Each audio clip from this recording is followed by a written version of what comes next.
I feel like Wayne. I want the lighter, like right by the mic. Just flick it on just a little bit. They already know who it is. He was so legendary when he be on a feature. He be in the beginning of the song, man. And hit a lighter flicking. Hit the lighter flicking. You know what I'm saying? I want to do something like that. But welcome back. Welcome back, everyone, to another one. I'm your host, Lou. And we coming together like Voltron on this one right here. This is very important right here. How you doing, Henny? Man, living righteous. It's Sunday, so I gotta be living righteous at this point, man. But hey, kudos to my brother Lou, man, for piloting the plane today, man. You know, I was ready to drive the plane into a building like 9/11, but Lou gonna sail us through the skies, safely, man. So we here today. So salute to everybody. And this is another iteration, man, of drunk takes, man. I'm the drunk. I'm Henny. I'm the sole proprietor of the liquor store, and my guy Lou is the one with the takes, man. And when we come together, this is drunk takes. Now we ain't that nefarious today because landlord is across state lines delivering a kilo of knee tendons. But why you saying kilo? A kilo of knee tendons, man. He ain't selling by the quantity. That boy's selling by the pound. Which is that boy a kilo of knee tendons, boy. That's a whole that boy driving a Brinks truck right now, man, full of knee tendons. That's what it sounds like. Hey, don't tell Land you need a bowl. We gonna pull over some elbows for real. For real.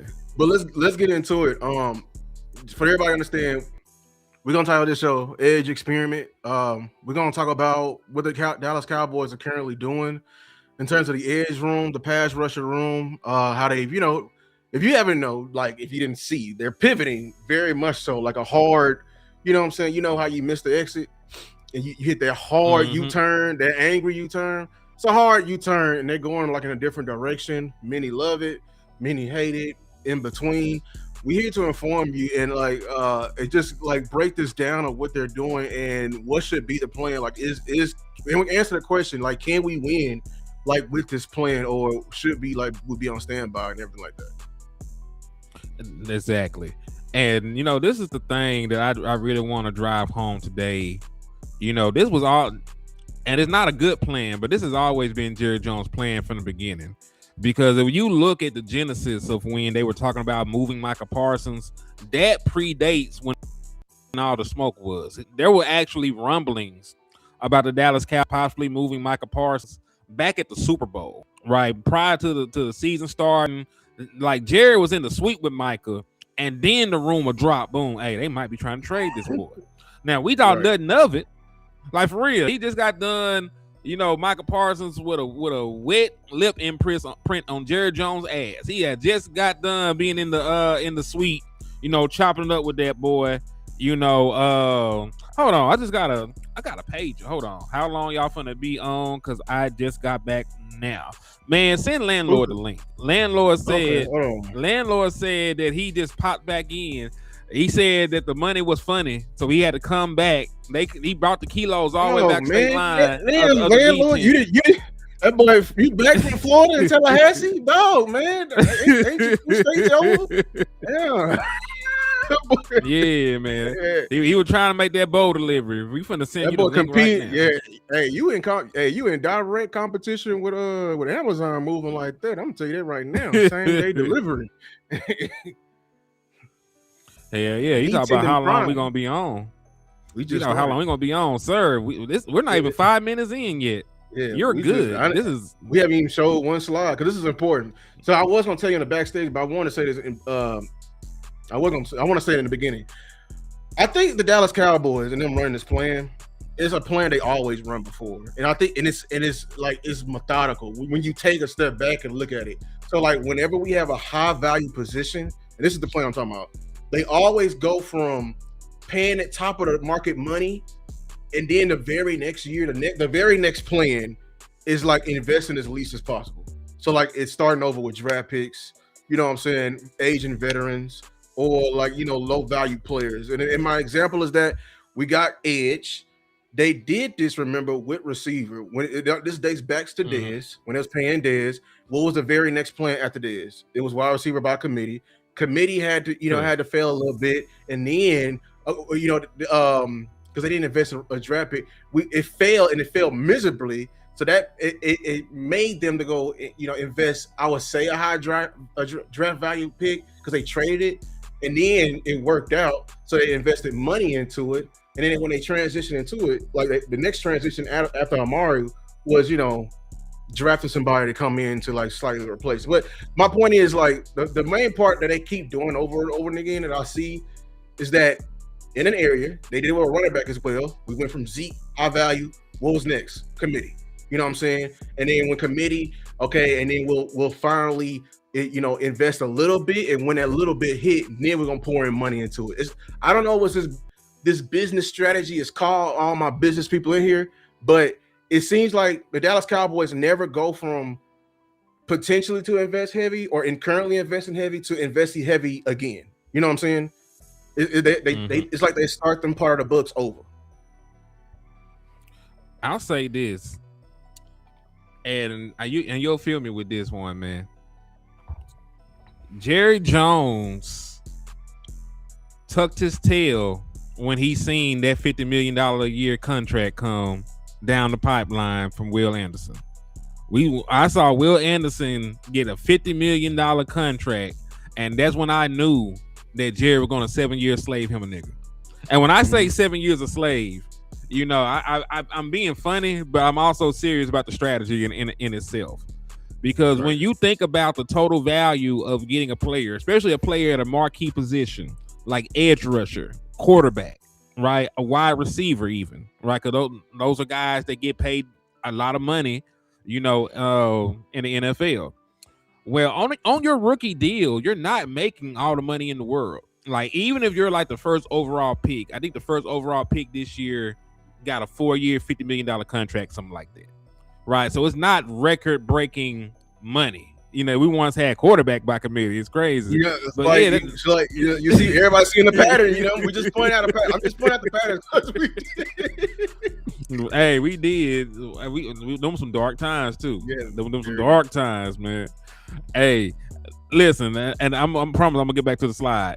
Every time I get mad at Dak Prescott, I go back and I watch the 2020 season when he didn't play. Like the games that he missed, and I'm like, damn, never mind. My bad, cuz I was tripping. It ain't that bad. it could always be worse. Go back and watch it before Romo, pre-Romo. Oh yeah, oh Jesus. Bless man. We thought the ghost of Drew Bledsoe was gonna come to this bitch to do something, man. Come on. But yeah, cuz. Yeah, but so when you talk about just the rookie, this the 7-year slave, man. Like, you're getting premier players on these rookie contracts, then you got the 5th-year option. So take for an example like Malachi Lawrence. Malachi Lawrence is an edge rusher. If Malachi Lawrence, has the success that he wants to have in the NFL, he makes Pro Bowls and All Pros and stuff like that, he will be in line. And by then, like, who knows what the edge room would be at that point. But, let's say that he hoops, and when he comes of age and get a contract extension, he can get $50 million a year, right? Well, as it stands right now, his entire rookie contract is only $20.2 million. His entire rookie contract, the first 4 years of that. And then when you factor in the 5th year option, I went and looked, that's only like another $20 million.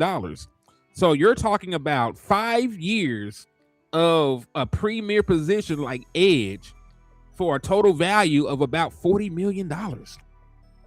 And that's not counting the fact that you can franchise tag him twice after that. So that's why I say 7 years a slave. Because when you get a first-round pick, especially, at a marquee position like edge, you have the ability to control their contract for 7 years. Now, it gets a little dicey, on that second franchise tag. Yeah. But point being, they have the full say-so. And listen, this is also why Ezekiel Elliott, in my opinion, was smart to skip the line. Because a running back shelf life is not even that full 7 years. Like, he ain't going to be worth a damn by the time he would have been free.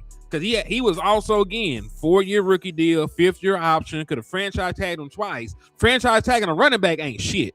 Right. That's So pennies. he did what he had to do. Yeah, you're right. And so the only people in this model seems like it only works for when a player, you got to gain leverage, and the only way to gain leverage is through your play. You know what I'm saying? So if you are a rookie and like you are Micah, like, yeah, we got 4 years out of him. We want to keep we want to keep the players on Micah level, and we want to pay him in rookie at year 3 of the rookie deal so he can be cheaper. But the Dallas Cowboys they're viewing this as like a giant credit card plan, of the payoff plan. You know what I'm saying? Like, they trying to keep that, they trying to pay the minimum for 7 years. Franchise tagging twice is insane. So from their perspective, it makes sense. I kind of hate it. Like, this is only an NFL model. You know what I'm saying? Because in NBA, what people don't understand, a lot of these guys' contracts, the rookie contract, I got to look into it. It'd be like 4, and then you get like 1 more team option. And you know what I'm saying? And the team, but then your next contract is going to be player option. So the player can choose to opt in. That ain't that on the NFL side. So like, yeah, like, so my only problem with the Dallas Cowboys is why we got to operate in the extremes. Like, why we so afraid, and we can talk about shout out comment. We're gonna come back to that comment though, common sense, because you're right. Talk about me, that was insane. Like, why are we so afraid of the top like numbers? You know what I'm saying?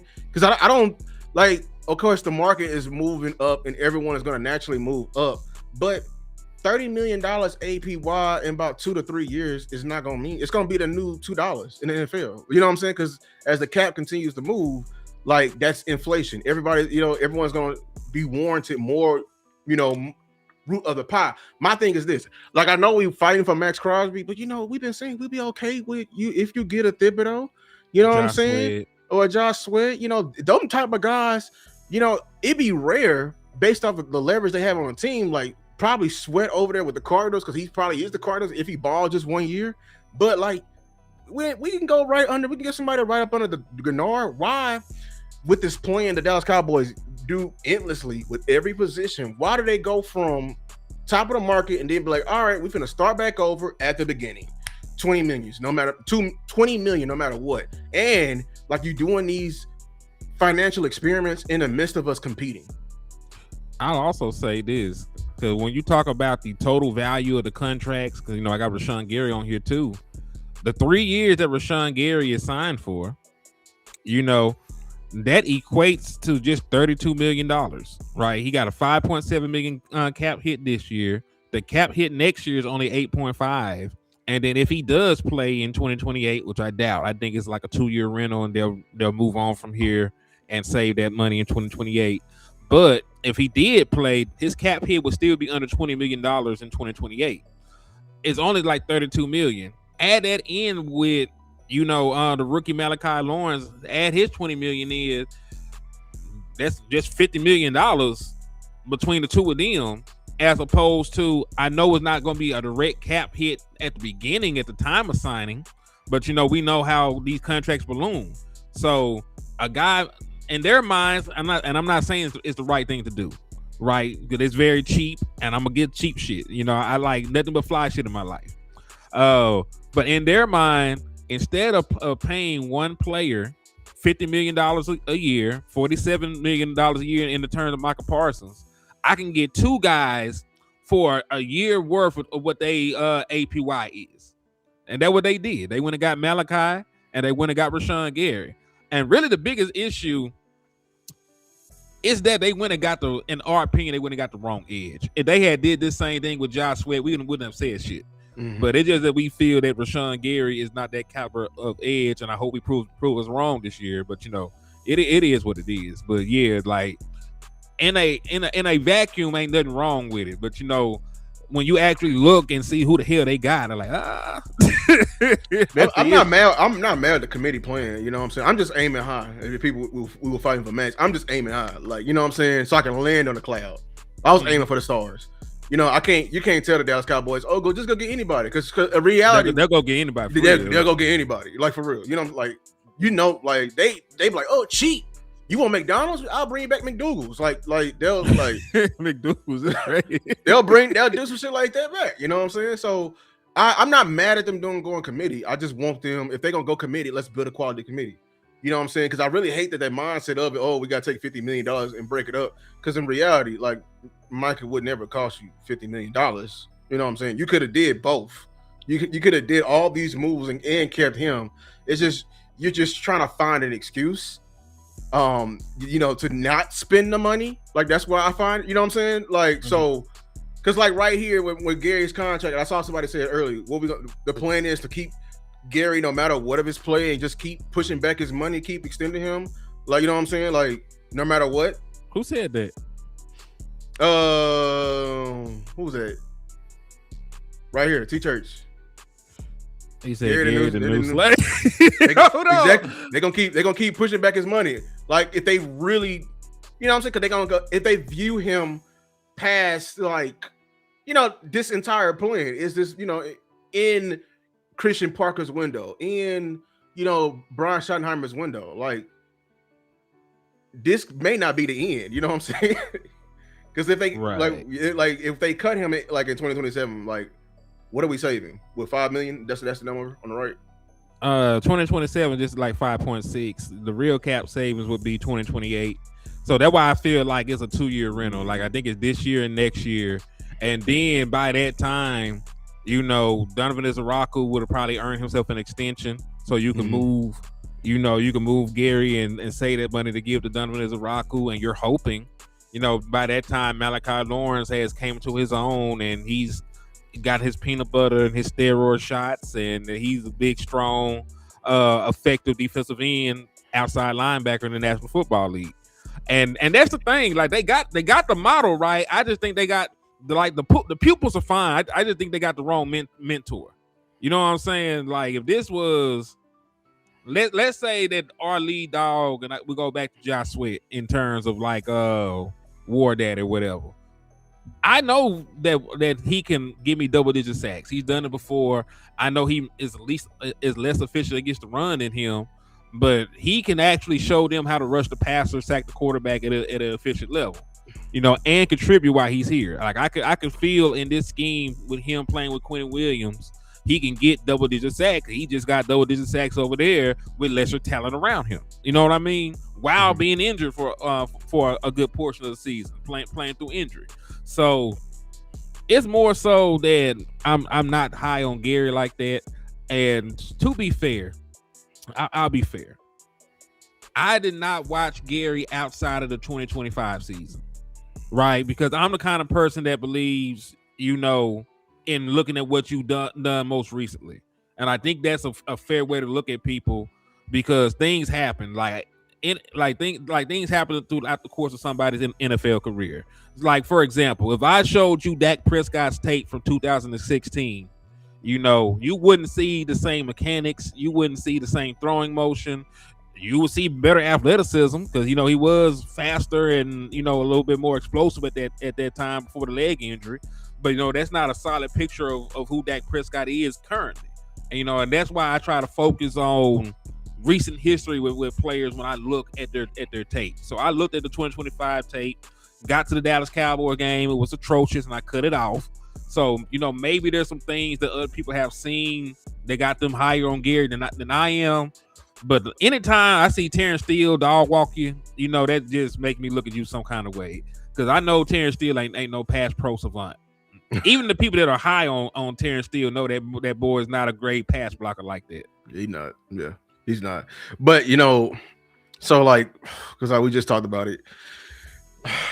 The problem is, I'm sorry, but there's one thing. I don't mean to interrupt you. Salute to my boy D Carter on the Cash App, man.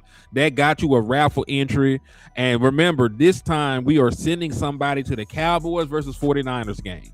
So if you want to get this ticket, I already got it. There's only one of them bitches because Jerry Jones be taxing.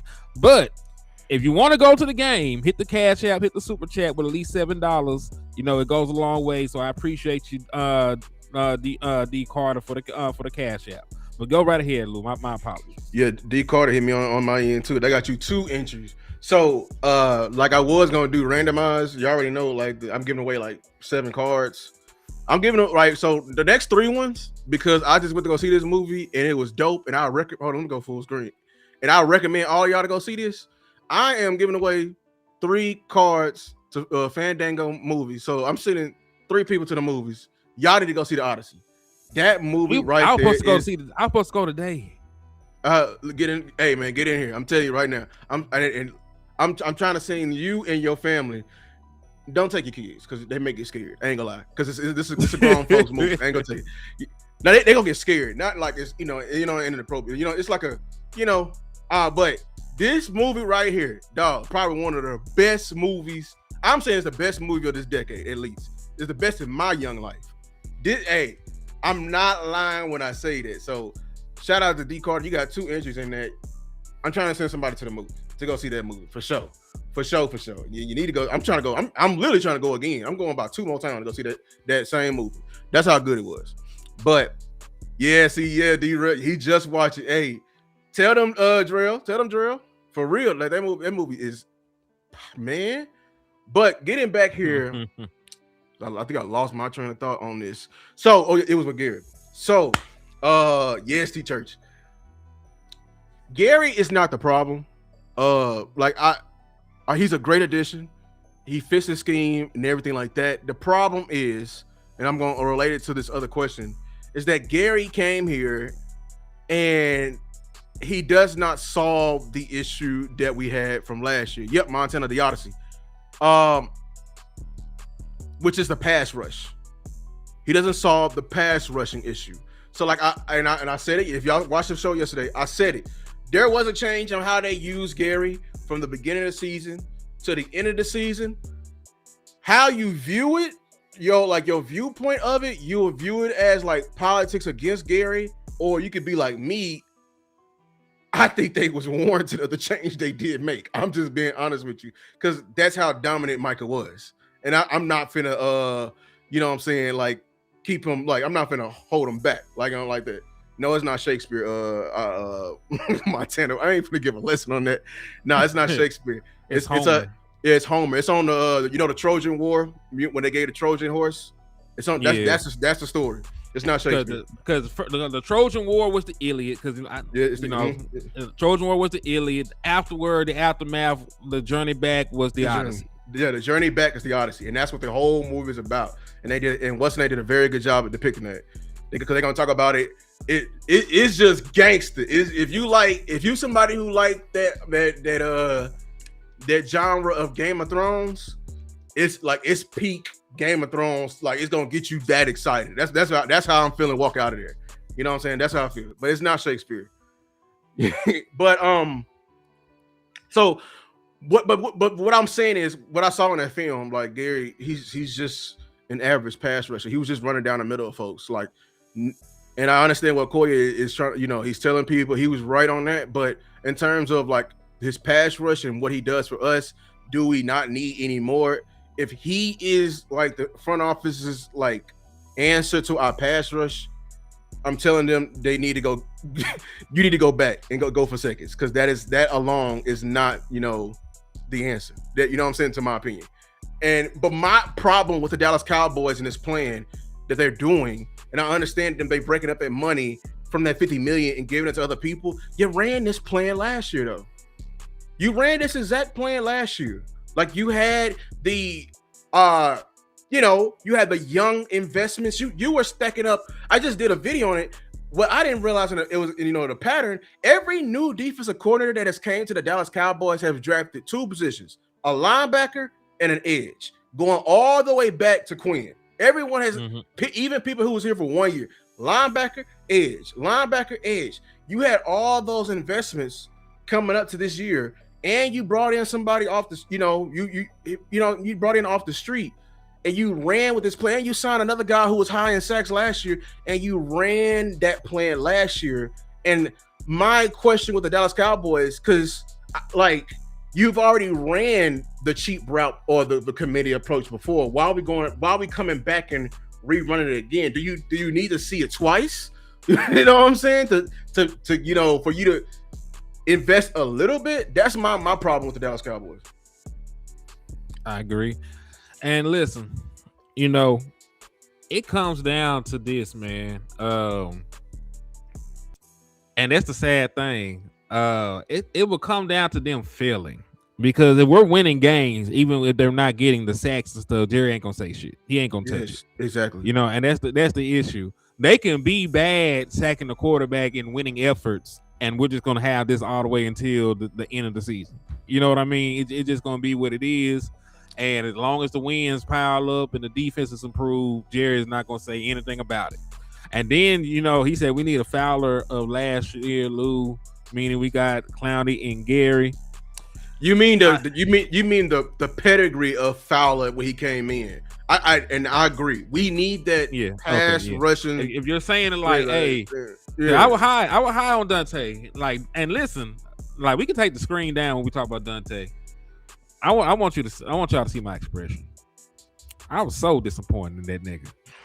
I was so disappointed in Dante Fowler.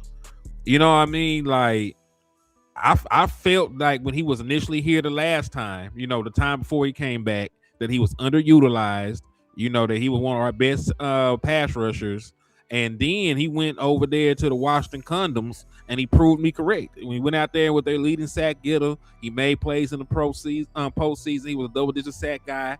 So when he came back and he signed to Dallas, like I thought that was an over-the-top kind of move because listen, we had before this shit blew up in our face and Micah got traded.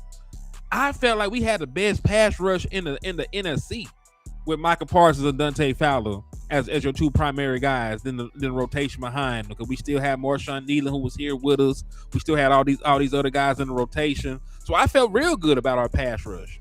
Then Micah got traded. Dante underperformed the entirety of the time out there.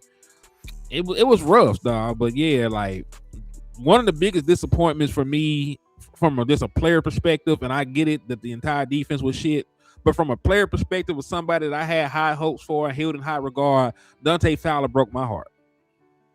Like real shit. I thought way better of Dante. You're not wrong. I think that room was still good. I just think that was the impact of Micah. You know, it can change your viewpoint on how you view an entire room. And like I think I would blame a little bit on coaching. Like they were bull rushing the entire time.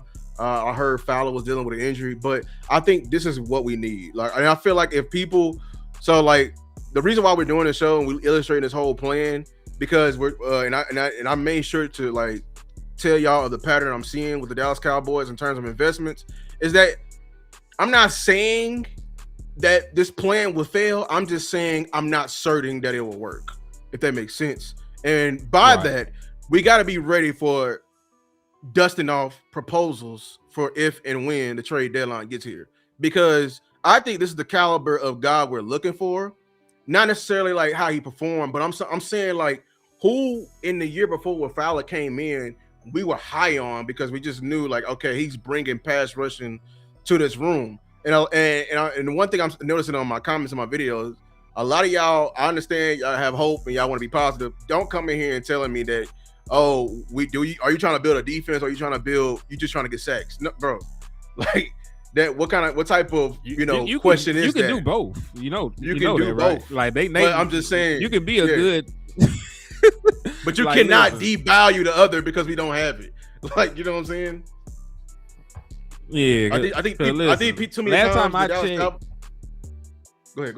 I think we're lagging. No, I'm sorry. I think I have a slight delay. The only thing I would say, last time I checked, man, the Seahawks got sacks. They won the Super Bowl. They got sacks and they stopped the run. You know what I mean? I'm not talking about just like having a war that or anything. They got sacks, like getting sacks and pressures and hitting the quarterback and disrupting the passing plays. Disrupting the timing in between the quarterback and the receivers. That shit is important still.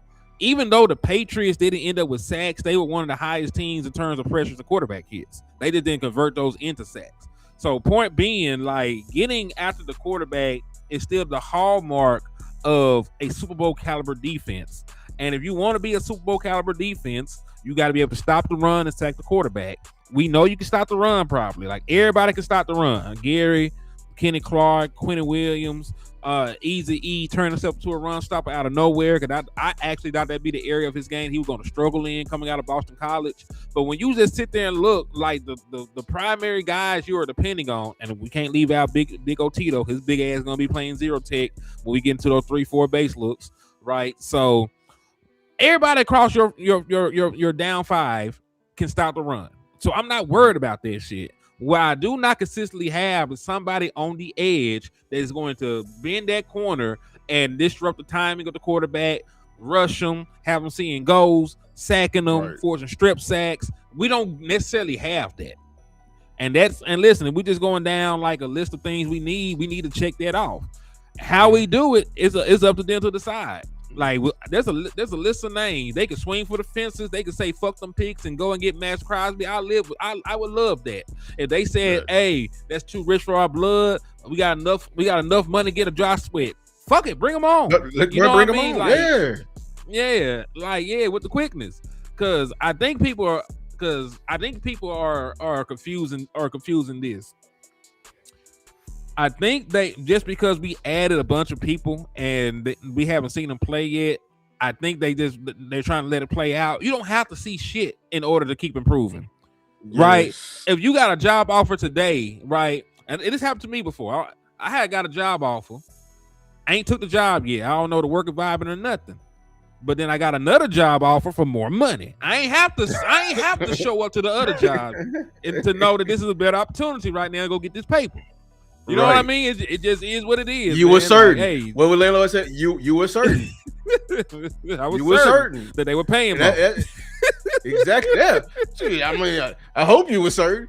You know what I'm saying? But I think that's my main issue. It seems like the Dallas Cowboys, like it becomes the holy grail of whatever they do. We got to trust the coaches and everything like that. We can't never critique them or we'll switch our entire like mindset of what we think a defense is and build it in a mode of, okay, the Dallas Cowboys, whatever they got, that's a championship level defense. And I'm saying like, no, bro, like pass rush is still value. Pass rush is actually very valued. Name me the last Super Bowl winner that was not top 10 in pass rush. Just name me to me. You need a pass rush. You got to affect the quarterback. Like, so if we're making a show, taking time to tell y'all, okay, how we try to add another pass rusher, I think it's very ill-informed saying like, okay, we got run stoppers. I'd rather have a run defense. We're gonna build a wall. Well, after you build a wall, after you win first and second down, how you gonna stop Matthew Stafford? How you gonna stop Brock Purdy? How you gonna stop, I'm not even gonna say Jalen Hurts. How you gonna stop Jared Goff from slicing us up on a third down? You know what I'm saying? We're trying to build a cohesive defense, and this is the rock that has been left unturned. It's not the run defense rock. It's not the physicality rock. It is a pass rushing rock, and that's why when you hear us making suggestions, we are going to bring in and we're going to consistently reference things that we do not have. I understand that we have those other things, but look, bro, we trying to get whatever we can, and we see the Dallas Cowboys are currently doing a turn of like lack of investment into the room. We're saying, hey man, don't stop investment. Invest a little more. I'm not mad at your plan. I ain't mad at committee. I just want you to build. It's like you build committee and like you wanted to be cheap still. You're like, no, if you're gonna build a committee, you want to break that 10 down, spend all of that 10. Thanks. Salute to y'all boys, man. What's good, landlord? What's happening? I told them boys you were out there delivering a kilo of knee tendons.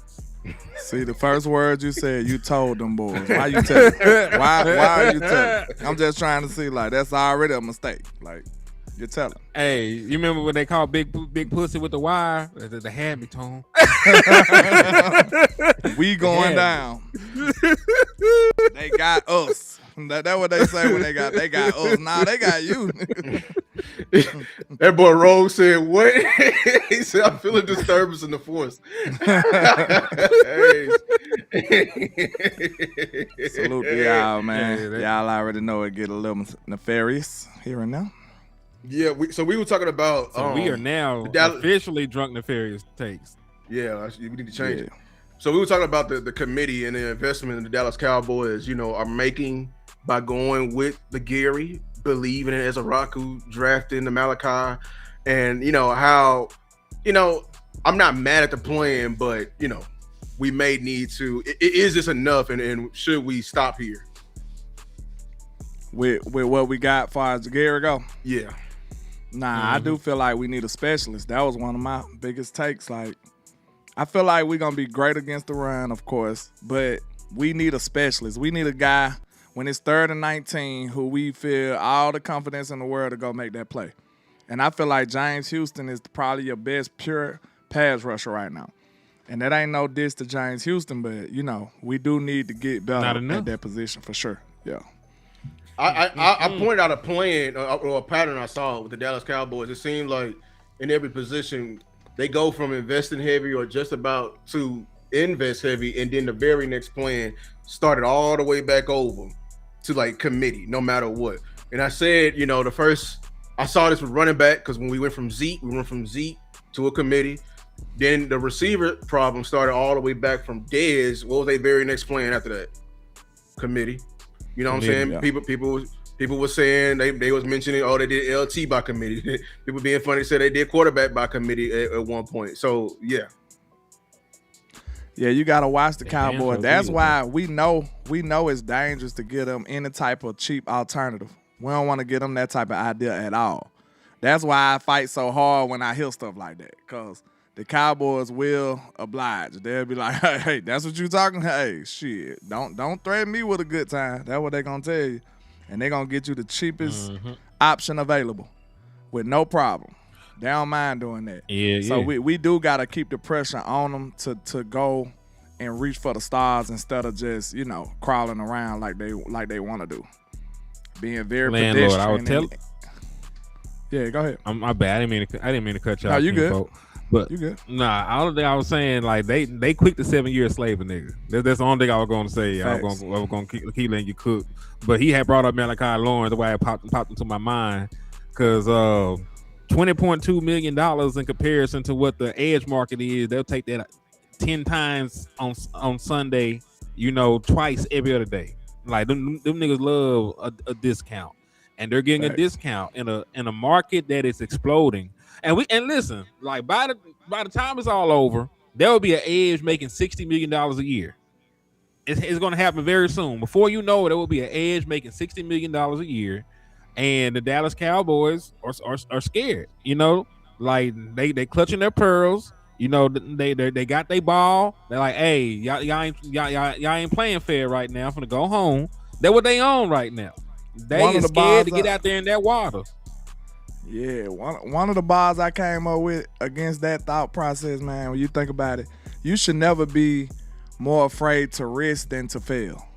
You know what I'm saying? Like you should fear failure way more than risking something. Real talk.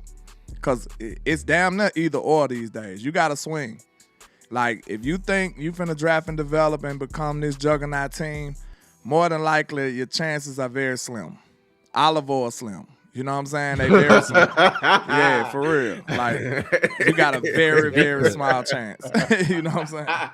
That boy said olive oil swim. Yeah. My problem with I'm not mad at the plan they doing. I am mad when they do it with like slow developing positions. You know what I'm saying? I think the mindset you saying is you still want them to have a pretty established guy. Yeah. And then you can grow with the other people. You know what I'm saying? You at least want a head of the snake. Like, I think it's just, bro, this really boiled down to how we feel about Gary. That's what it is, bro. That's all it is for real. If we felt stronger about Gary, we wouldn't feel this way right now. We feel like we don't have that head of the snake because of how low we view Gary. T. Church said it perfectly.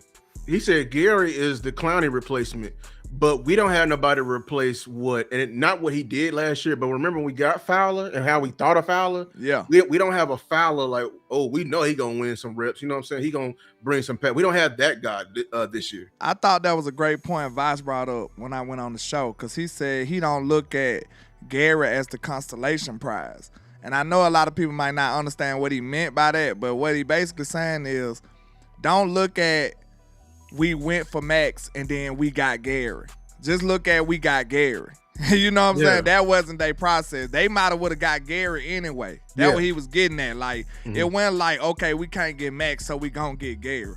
But what made us really think like that after this happened is because guess what? When Max deal botched, what did we say? Gary's on the we table. We good because we got Gary. So Exactly. it's like, you know what I'm saying? Yeah, what they they actually said that. They said that. So that's what make us feel that way. But I do like that thought process because I think what Vosh was kind of implying that they would have did that anyway. They would have got Gary anyway and probably would have still tried to get Max. And I get that too. And listen, by himself, if Gary was your second edge, we Gucci.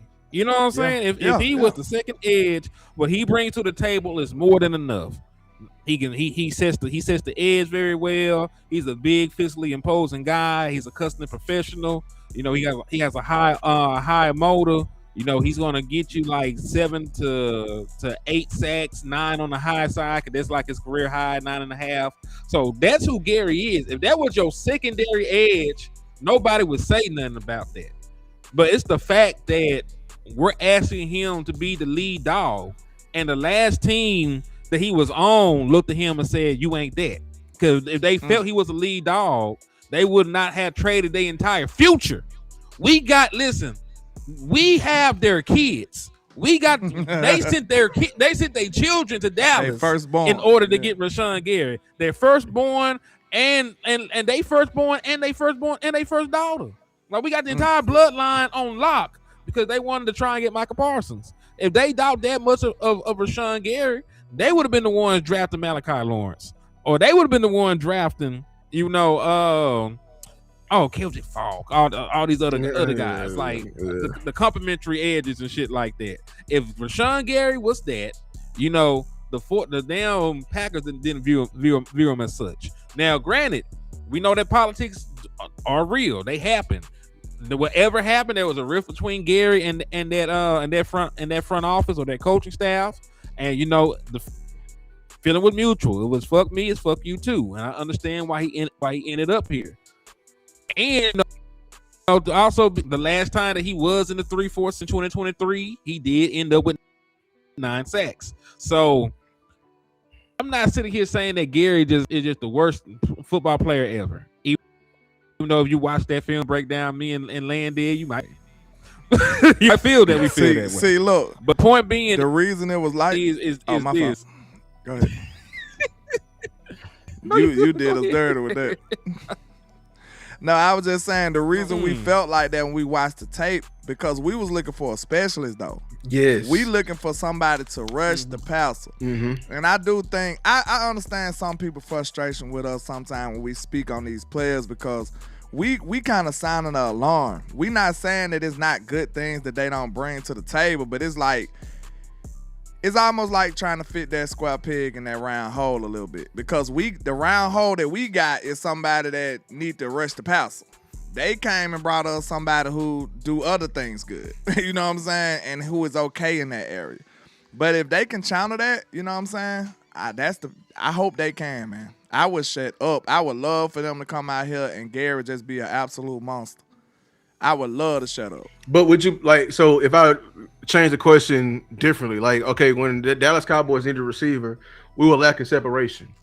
What if we just brought in, their answer was like a tier 3 big catching receiver? You know what I'm saying? They didn't solve the separation problem. I'll be still saying the stuff I'm saying right now. You know what I'm saying? He pass it. Like, so I'll be like, I don't believe in it. I think it's terrible. I'm saying the same stuff. Like it never benefited me and him to agree with y'all. We just putting the team first. Like, we know we need an edge. Like, we never ever went against that. No, I'm saying because people, because I'm going in and people want us, like, you're saying, like, get something decent. They want you to get something. No, they want me to believe, something. And I'm just being honest with Gary is not. Would you ever believe that receiver that we'll get?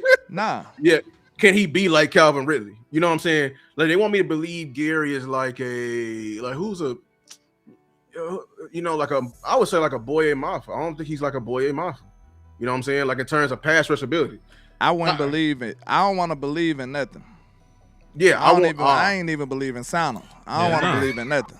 Like I want to know. I don't want to believe. Yeah, exactly. My mama took me shopping way too early. Right. Shit, way too early. She's like, hey, what you want for Christmas? So I'm good on that, bro. We need to know what the real is. You feel me? Because that's gonna transition my next question. Like, with this room currently, like, and I don't got a picture of the full room. I need to find that picture. But like, and and while we do that, I probably will find that picture.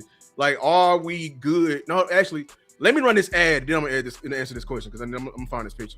This video is brought to you by PrizePicks. PrizePicks is doing an amazing deal right now if you use code HMA. Right now, PrizePicks is letting you do future lineups, especially for the football season that's upcoming. A future prediction that I think is really much so going to happen is the Jacksonville Jaguars receiver Brian Thomas Jr. will indeed be traded by the end of the season. You can guarantee this because it's been a lot of buzz around his name. PrizePicks is available in almost every state, including Texas. For more information on PrizePicks, go into the description and click the link down below. All right, so like, go ahead. I'm gonna pull up the picture. Then let me answer the question because while y'all answer the question, I'm gonna find the full picture so you can see the entire depth chart. Like my question is, does the room solve the pass rushing issue that last year's room couldn't? And let me end. So while y'all answer the question, we got the unblockable, unstoppable Maris Leofow. We're good, bro. Oh my God, this man right here. Somebody need to take his mic away from him. Right here. You know how they treat grandpa after he gets too old. It's just somebody just gotta manage him. They gotta manage him. So you need a manager. You need a manager like no players. Hey, if you ever dealt with a player for real, bro, they be having handlers. Like, you need one of them. Know what I'm saying? If you ever really, like, try to do business with players, like, at events and stuff, like, they have somebody managing them because they got stuff to do. So they can't just sit there chilling too long. You know what I'm saying? They handler be like, hey, we only got, like, 10 minutes. That's what we need for him. We need a hand with a handler. Man. Look, you know so let me address Big Down. Speaking of which, I found our boy Trig manager. I found his contact information. I'm gonna shoot it to you. We gonna see you this nigga bite. Do that. So Big Down. Everyone's saying like, Boye Mafa only had 2 sacks last year. I understand that. I remember when y'all originally brought him to me, I was like, bro, he only had 2 sacks. But then we turn on that film.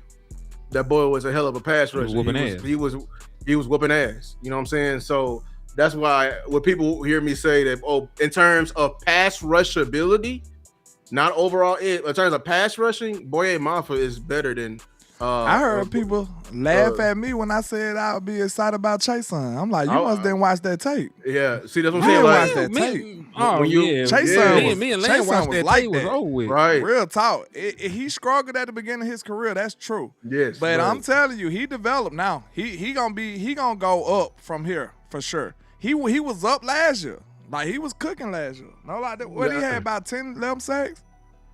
If you count the playoff sacks, he had 7. He had 7.5 in the regular season, and then he had some in the playoffs. So he got about 10 sacks in total for the season if you count the postseason. Yeah. But the point is, like, sacks is not our only measure of a good pass rush. You know what I'm saying? Like, you know what I'm saying? Like, if I want a hooper, I don't want to see you catch and shoot all the time. I want to see you get to your spot, break somebody down, and create some separation. That's what I'm talking about. Off the dribble. Yeah, off the dribble. Like, you know what I'm saying? Like, there's a difference between how Klay Thompson get his buckets and how Melo get his buckets. And if you gonna, like, you know what I'm saying? Like, just being honest with you. I shouldn't have to run all these stunts on the line to get you your sacks. Right. That's what you're getting at. I shouldn't have to over-dedicate too many players to be able to just get 1 sack. You know what I'm saying? Like, the thing about them is, like you said, I don't think Gary gonna be one of those. I think he gonna be somebody who works within the system. You know what I'm saying? And he could peak. I don't know what that peak gonna look like, but I do really think he can be effective. But I don't know if he can be as effective. So I look at it like, I think the best thing for a pass rusher is to really just have consistent pressure. Because sometimes you're not going to get the sack. Sometimes you're not going to win. But if you can constantly beat your player or, put pressure on the offense, that's like a gem right there. That's awesome. I don't really give a damn what your numbers look like. If I sit up here and see you constantly dominate your player and get pressure and affect the game, that's better than seeing a dude that just get 2 sacks in a game and he ain't do shit else, if you think about it. That's way more effective. We just put way too much credit on the sacks, man. I'm going to go with basketball with this example. It is going to be a little controversial. 2 players. But when I say these players, y'all going to get what I'm saying. Jalen Brunson versus Kyrie Irving. Jalen Brunson can function within the system. He's very dangerous. But Kyrie Irving, he is the system. He is the system, and he can on the court. Whatever the hell he want to do. He'll put pressure on you. You know what I'm saying? And then nothing against that. Nothing against who's better than. But I'm just saying in terms of if I need a bucket, I'm calling Ki. Just being honest with you. So also with that being to said, your point about Boye Mafa, I just want to say this before we go about Boye. He only started 16 games in one season, and in that season he had 9 sacks. I know people say he only had 2 sacks last year. He was not a starter. There was other guys ahead of him in the room, and he was a guy. And then the league thought so much of him that they gave him a $60 million contract. Exactly. So when people say I want to set this, that's what I'm saying. When people say I want the Seattle committee, that Seattle committee isn't worth $150 million today. Yeah, sometimes you gotta catch the product before it get hot. You know what I'm saying? And that's what I want in my committee. If we're gonna build a committee, I want a bunch of products that's finna get hot. And guess what? I think Chase Young would have been the perfect guy. Like real talk, we sit up like y'all gotta all the way see the player before he reaches peak. That's why we be behind the 8 ball so much. You got to be able to project certain players. I think the Cowboys project a lot of the stuff and it be wrong, bro. I ain't gonna hold you. Like it's almost every time we project, it be like we projecting with the wrong person. Like Bland. We shouldn't have paid him, bro. We knew better than that. Yeah, that was a bad projection. Like, name a good one. I can't think. No lie, bro. I'm talking about like what we paid somebody that was trending up and it worked out. Trending up? Tell me who. Like we caught them before they got on the jet. You know how they be like, don't miss this jet. Yeah. We caught them right before they was boarding the jet, and then they took off. Who did we do that to? And we paid them early. And we won the deal. I mean, the easiest one is like your high price players, but I'm talking about the top of the top. But they weren't paid early. They didn't get paid early. See, that's what I'm saying. We got a projection problem, bro. Real talk. Other teams are able to do that, and then they project 2-3 years ahead of time and be like, okay, I'm not going to play this dude. You know what I'm saying? So why would I keep him around? I know for a fact that he's not going to be a part of our future. So guess what? I'm going to get him out of here and get some assets for him. We always sit up and hold a player. Now it's controversy. Now it's news, headlines, and front page news. And because the player's held hostage until he just not worth nothing no more. Like until he just can actually walk out for free. We do that too much, man. I really don't like the way we team build in that way. Did we give Jordan Lewis a contract or no? Like one? Was that his second contract? We did give him one. We gave him like an extension, right? I think so. I think he got. Didn't we give him an extension? Yeah, his rookie deal. Yeah. Then we let him walk. He kind of outplayed. Yeah. That's. But did we pay him early though? I really got. Did we pay him early, or did we play out to the final seat? An extension ain't paying you early. It's not, but we caught him before he took off, though, right? We kind of did. Because Jordan Lewis. But now, to be honest, Lou, we still screwed that over. I'm not giving us credit for Jordan Lewis. Jordan Lewis was a baller the whole time. I remember the fans we was banging for Jordan Lewis to get play time. I remember when we used to watch who that dude, Tom Down and them on that channel. They was talking about free Jordan Lewis. I remember that. That was before I was even doing content. It took them forever to free Jordan Lewis because I think at the time maybe that was Chris Richard. Man sound like Mandela. That was Chris Richard and them. They was like they didn't like short corners. Yeah, they didn't like short corners. So Jordan Lewis was getting disrespected. That boy was hooping in training camp and at practice and everything. We like, bro, he need an opportunity. But they never really gave him an opportunity. And then now it took 5-6 years down the line for them to really notice what his worth was. So I think that's on the Cowboys, man. We tripping. I think, in terms of that, we don't ever catch nobody. We like to be, I hate to use this word, we like to be predatory with our contracts. Yep. Trying to get you. Like we're trying to get you. You know what I'm saying? Like, because I already could tell y'all, I already know right now, bro. It's gonna probably happen this camp. Who the next person we finna pay? Swear to God. Who? Overshown. Oh, Demo. I'm gonna snap. I'm not gonna lie. He's a prime candidate. You hate him. You know, that's what I'm saying. Everybody landlord hate finna get paid. I'm being honest. That's crazy. Now I don't hate him, but I don't think hey, he's landlord. Right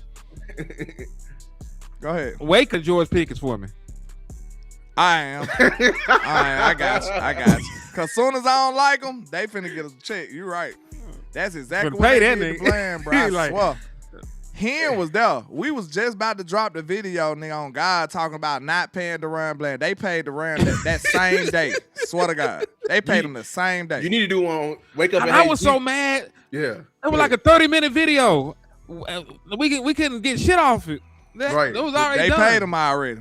They did it before we even dropped the video. You need to wake up and hate GP and then throw Q in there. Hate Q too. hate where he I'm from. Sick here. of that, yeah, like because Q, if Demo get paid, I'm gonna raise hell. Y'all gonna be coming in here and tell us like, oh, we lose a little bit of money, but shit, that could have easily been Q money, bro. Like I want y'all to know if they pay Overshown before they pay Quinn Williams or George Pickens, we should have an issue with that. Real talk. But we not. Because who are the better players and who prove more? Who proved more? Who been on the floor? Who been on the court? Who been on the field? Who clocked in? Who's been putting the holes in the tag? They gonna turn around and look at Overshown, and then you gonna see their reflection and you gonna see hearts in their eyes. And then they gonna pay that nigga. They love him, bro. It's like we love investing in broken people, bad business decisions because I don't know. I guess they can't warrant another contract. Overshown the Broken. That's his name. Like Brand Broken, Overshown the Broken. That's his name. Like, nah, man. But we love Overshown, but bro, even the biggest Overshown fan, the one that got the tattoo on his back, even you gotta admit that he probably don't deserve no money right now. Like, if you was a smart man betting, I don't think you should give him no money this second, right this second. At least see what he do this year. Listen, man, I'm going to tell you straight up. If Overshown ball this year and have no issues and don't get hurt and just be hooping, I ain't got no problem with signing him next year. Oh, I'm still not paying him. I wouldn't say nothing. Yeah, I wouldn't say nothing. I would. I would. You know why? Why? Take that tag, because if you tag Pickens again, overpaying Overs, I don't care if Overshown is all pro. A linebacker tag ain't shit. Tag. You know what I'm saying? A linebacker tag is little money. I'm tagging him. I need That's to see. easy. Yeah, you should only tag linebackers and running backs, Lou. Real talk. Or tight ends and stuff like that. Tight ends, like the little money dude. Because that locking that type of money in, I don't mind locking in 10, 15, locking in 28, insane. Being comfortable locking in. What we tag Dak for? And that got people mad at Pickens, and I understand. Like, we doing some irresponsible shit with the money. It ain't got nothing to do with him, but it's indirectly his fault at the end of the day. What we because they ain't got the contract done. What was Dak tag? Them 2 years. Dak had some crazy. Was it 2? Like 30 years? 40 million. Chat, like, hey man, chat, y'all tell what was it? I know them 2 years was a crazy amount. We spent like $90 million on investing in for signing Dak. It was a crazy amount. Right. Hold on.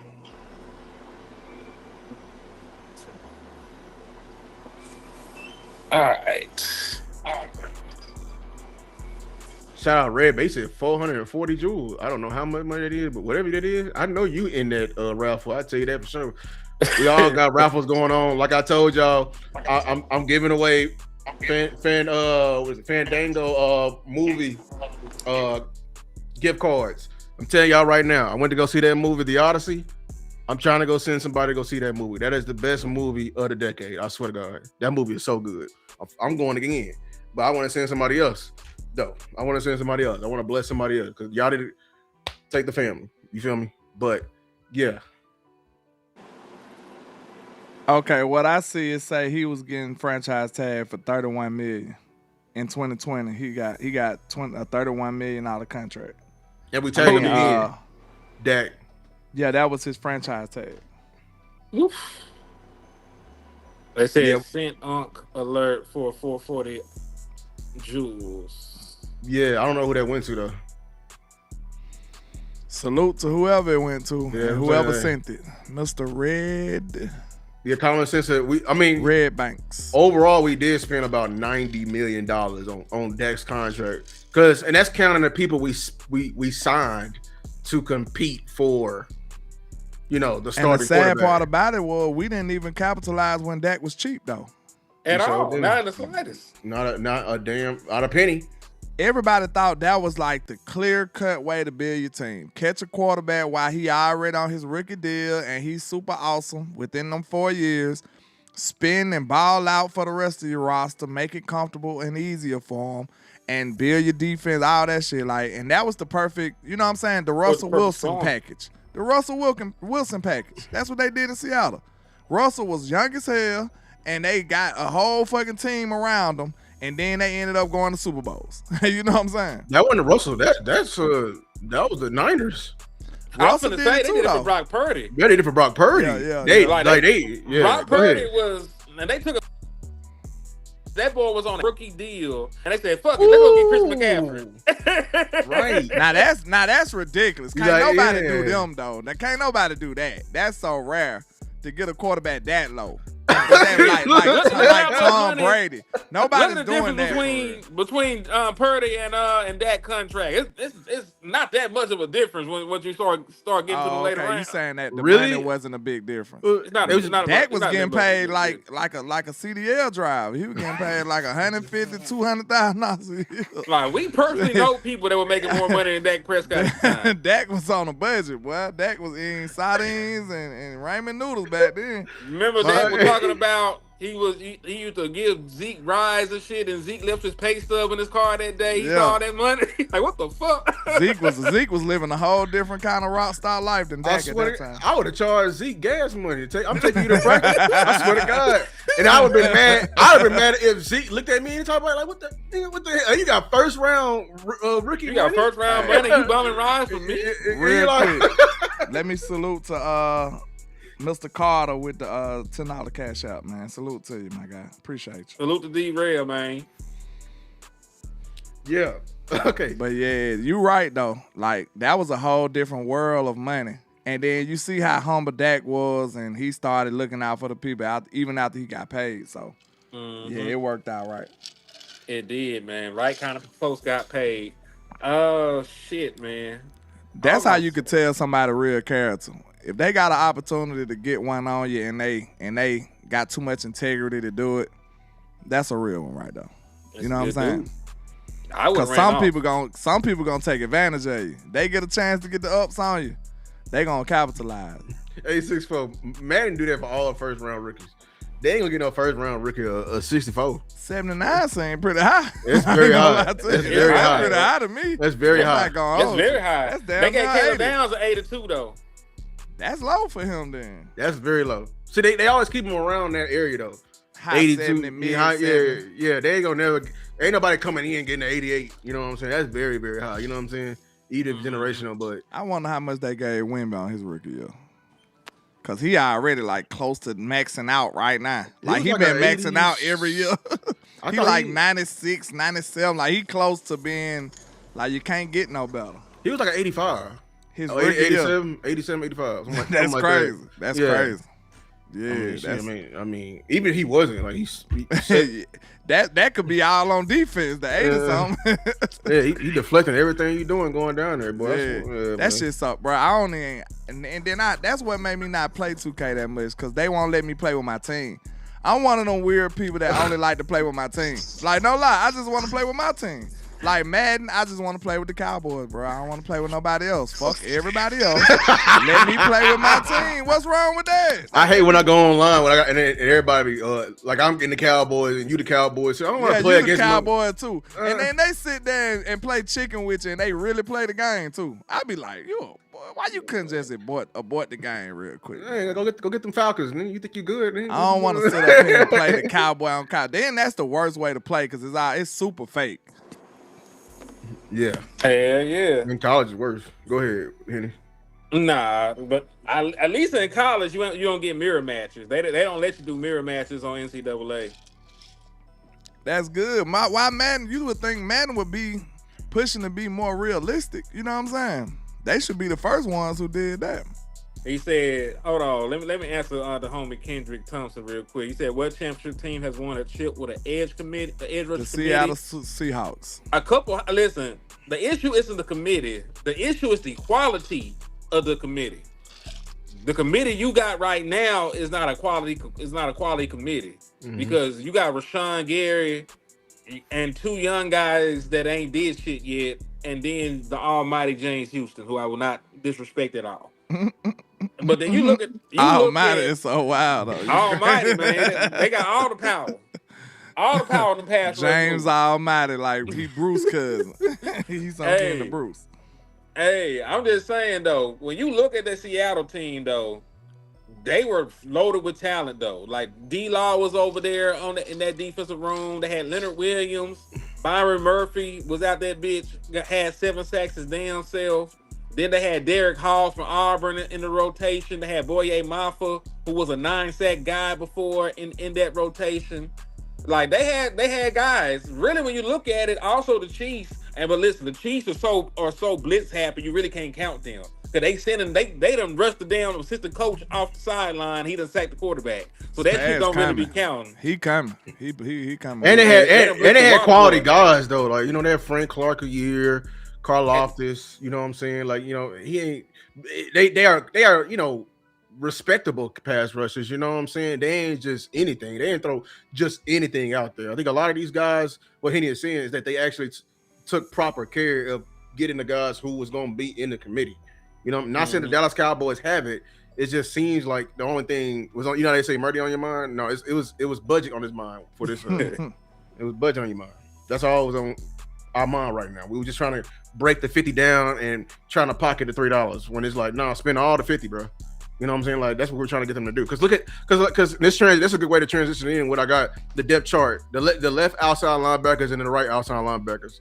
Rashan Gary, Malachi Lawrence, Almighty Marriage. You said Almighty. What'd you say, James? All niggas Almighty. Almighty Marriage, Almighty Isaiah Land.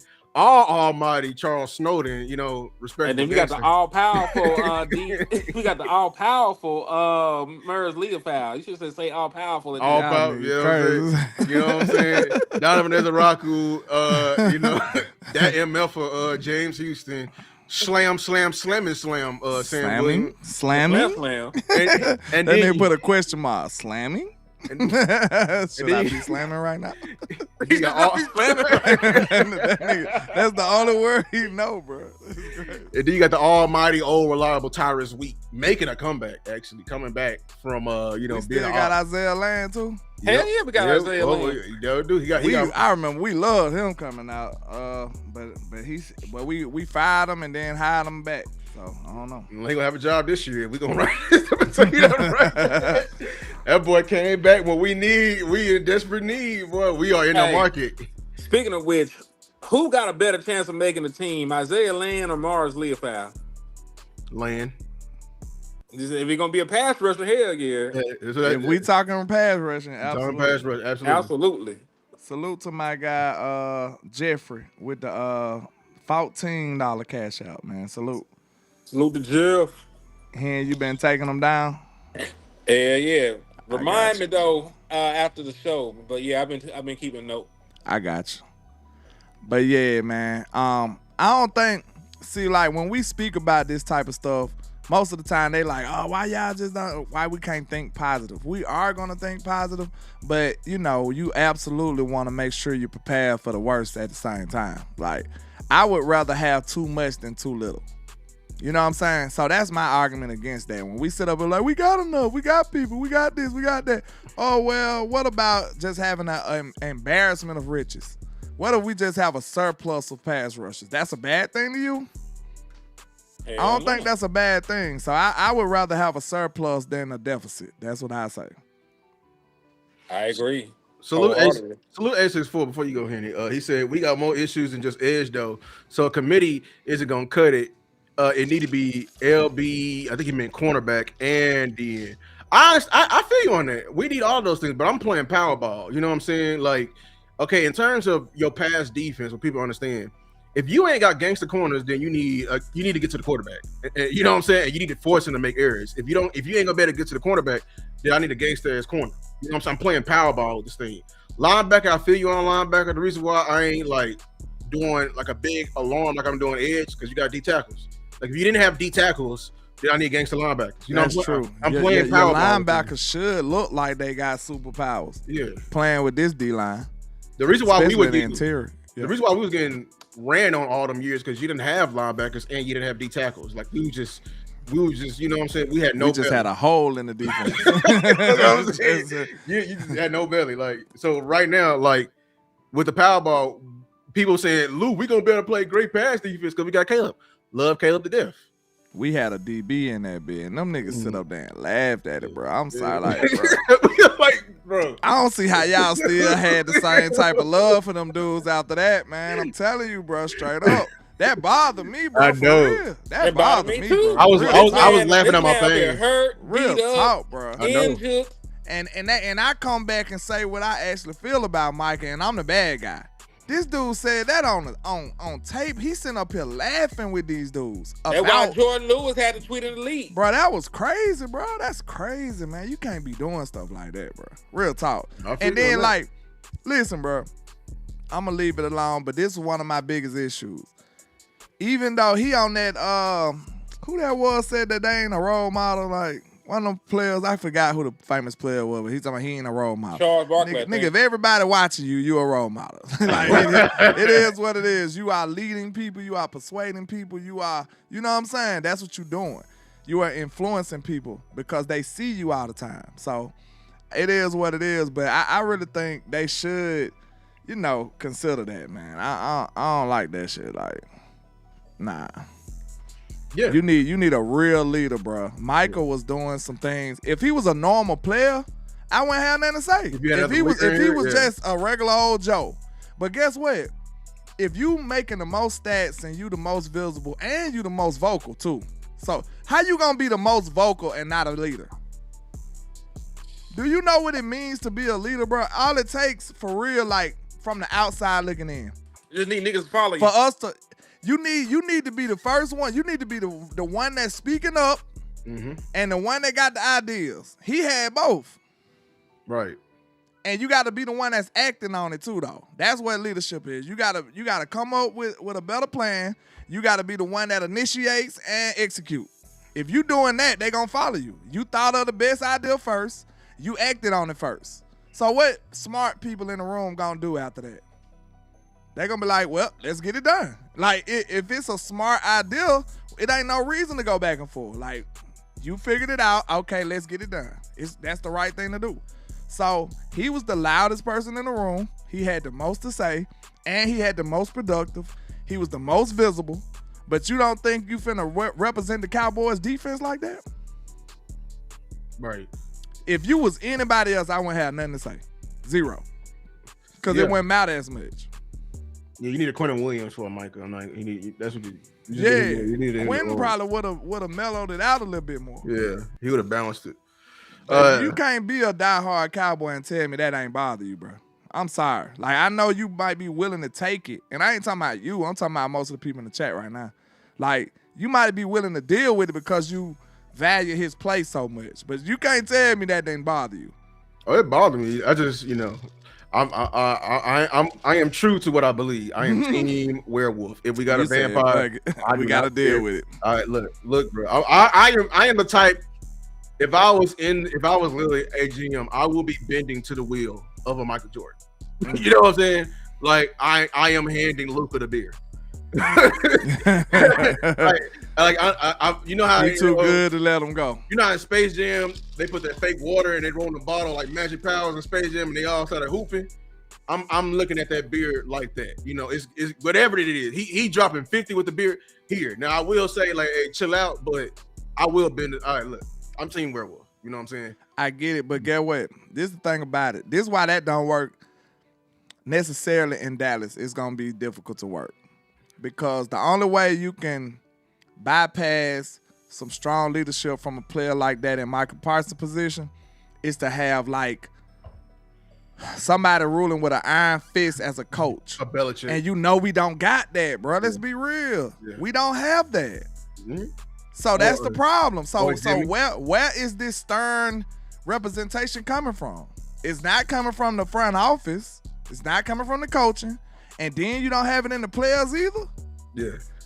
That's an issue, bro. It is, bro. It is. When we had Haley, we had Haley crazy ass. You had a Jimmy Johnson, right? You need an iron fist as your coach or somebody, bro. You gotta have that. If you don't have that structure example don't exist nowhere. You can't get it. I think at heart McCarthy is that. Yeah. He didn't know how to do it here in Dallas. He tried his best though. Yeah, it's hard. It's hard over here. I think McCarthy is a hard ass. I think Shotty got a better shot at it though, cause like that's why I asked that question one time. Is it better to like try to just woo the Joneses and like sway them to fall under your spell and then do the things that you need to do, the right things, or just demand shit like stand on it like nah, we need this and that, meet them with force? Which one is better? Because, we ain't really seen a good example of the force. Mike McCarthy was a little forced, though, believe it or not. It got to points where they was like, they damn near had standoffs.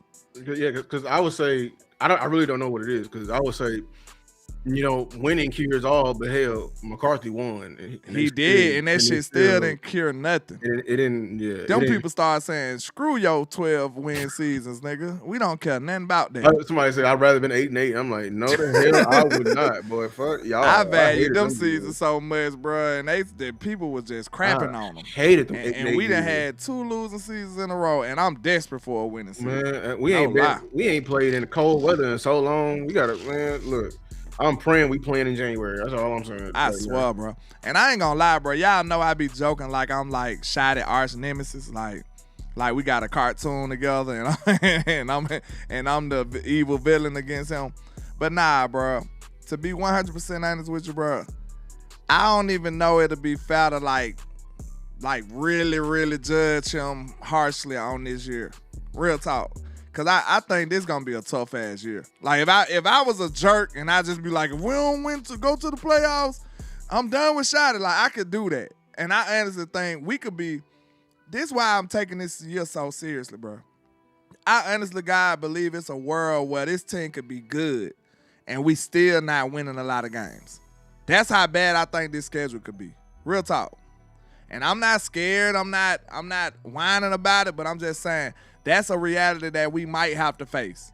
Right. This schedule is tough. It's a that's why I'm getting so serious and making sure we have everything I need. Because I don't believe in we can run a slightly better team than last year.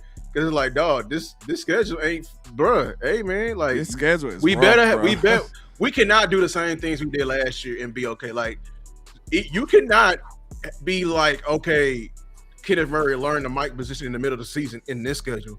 You're gonna get your ass beat. You know what I'm saying? Like, I'm being honest with you. Like the Colts gonna beat your ass. Like the Seattle, we play Seattle, Niners. You doing all that? Oh, we trying to fix some stuff and band-aid it up. A big major problem in the middle of the season, dog. The boat is going to sink.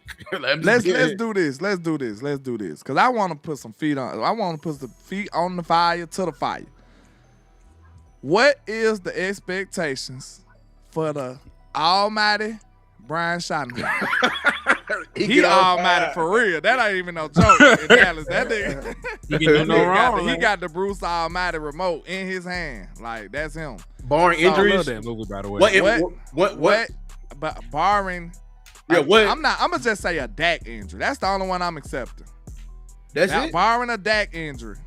Anything what about else Quentin? What about anything Quentin else could be supplemented, bro. What about Quentin and Rashan Gary both get hurt? Anything else? Why you put an be in there? supplemented. You trying to be messy, but that boy threw an in there. Like this man. Let me know if I'm being too harsh, y'all. Okay, let me know if I'm being too harsh. yes, I kinda, think sorta. anything outside of, bro. Come on, bro. Let's be real, before we Come write on, this stop contract, hold on. Before you Hold write on, this contract, hold on. I need the exclamation clause. So on the clause, on the excuse clause is a Dak injury. Who else is going on there? I ain't putting nobody else. I think y'all too soft already. Y'all too I nice. think you being crazy. Landlord, hear me out. It ain't dealt on no other side of the injury, bro. Except for Dak. That's it. That's the only surrender I would accept. That's the only surrender. That's the only surrender. But I'm asking a simple question. If you have an injury on the defense and they just as bad as they was last year, what the fuck is niggas supposed to do with that? Because he already won more games. No, you said a injury on defense. That's not, bro. Come on. I ain't no who is irreplaceable on this defense besides Q. Quentin Williams. Y'all want to go straight to Q. You said what she said beside. Now who else do you care about? It's the only person we got. You got Kenny Clark. Man, come on. We got BT Jordan, bro. I'm not doing that. I'm not giving y'all Q. Bro. You don't even know this man. I'm not giving y'all Q, bro. No. You don't know that, man. You got BT. Let me know. Let me know if I'm being too hard. Q is, I can't do that, bro. That your season shouldn't end because you lost a great defensive tackle. It shouldn't be over. Yeah, it shouldn't end. He's your only good player on defense. But what you say? Name somebody else on defense you like, Len. Name somebody else on defense you ain't seen him play.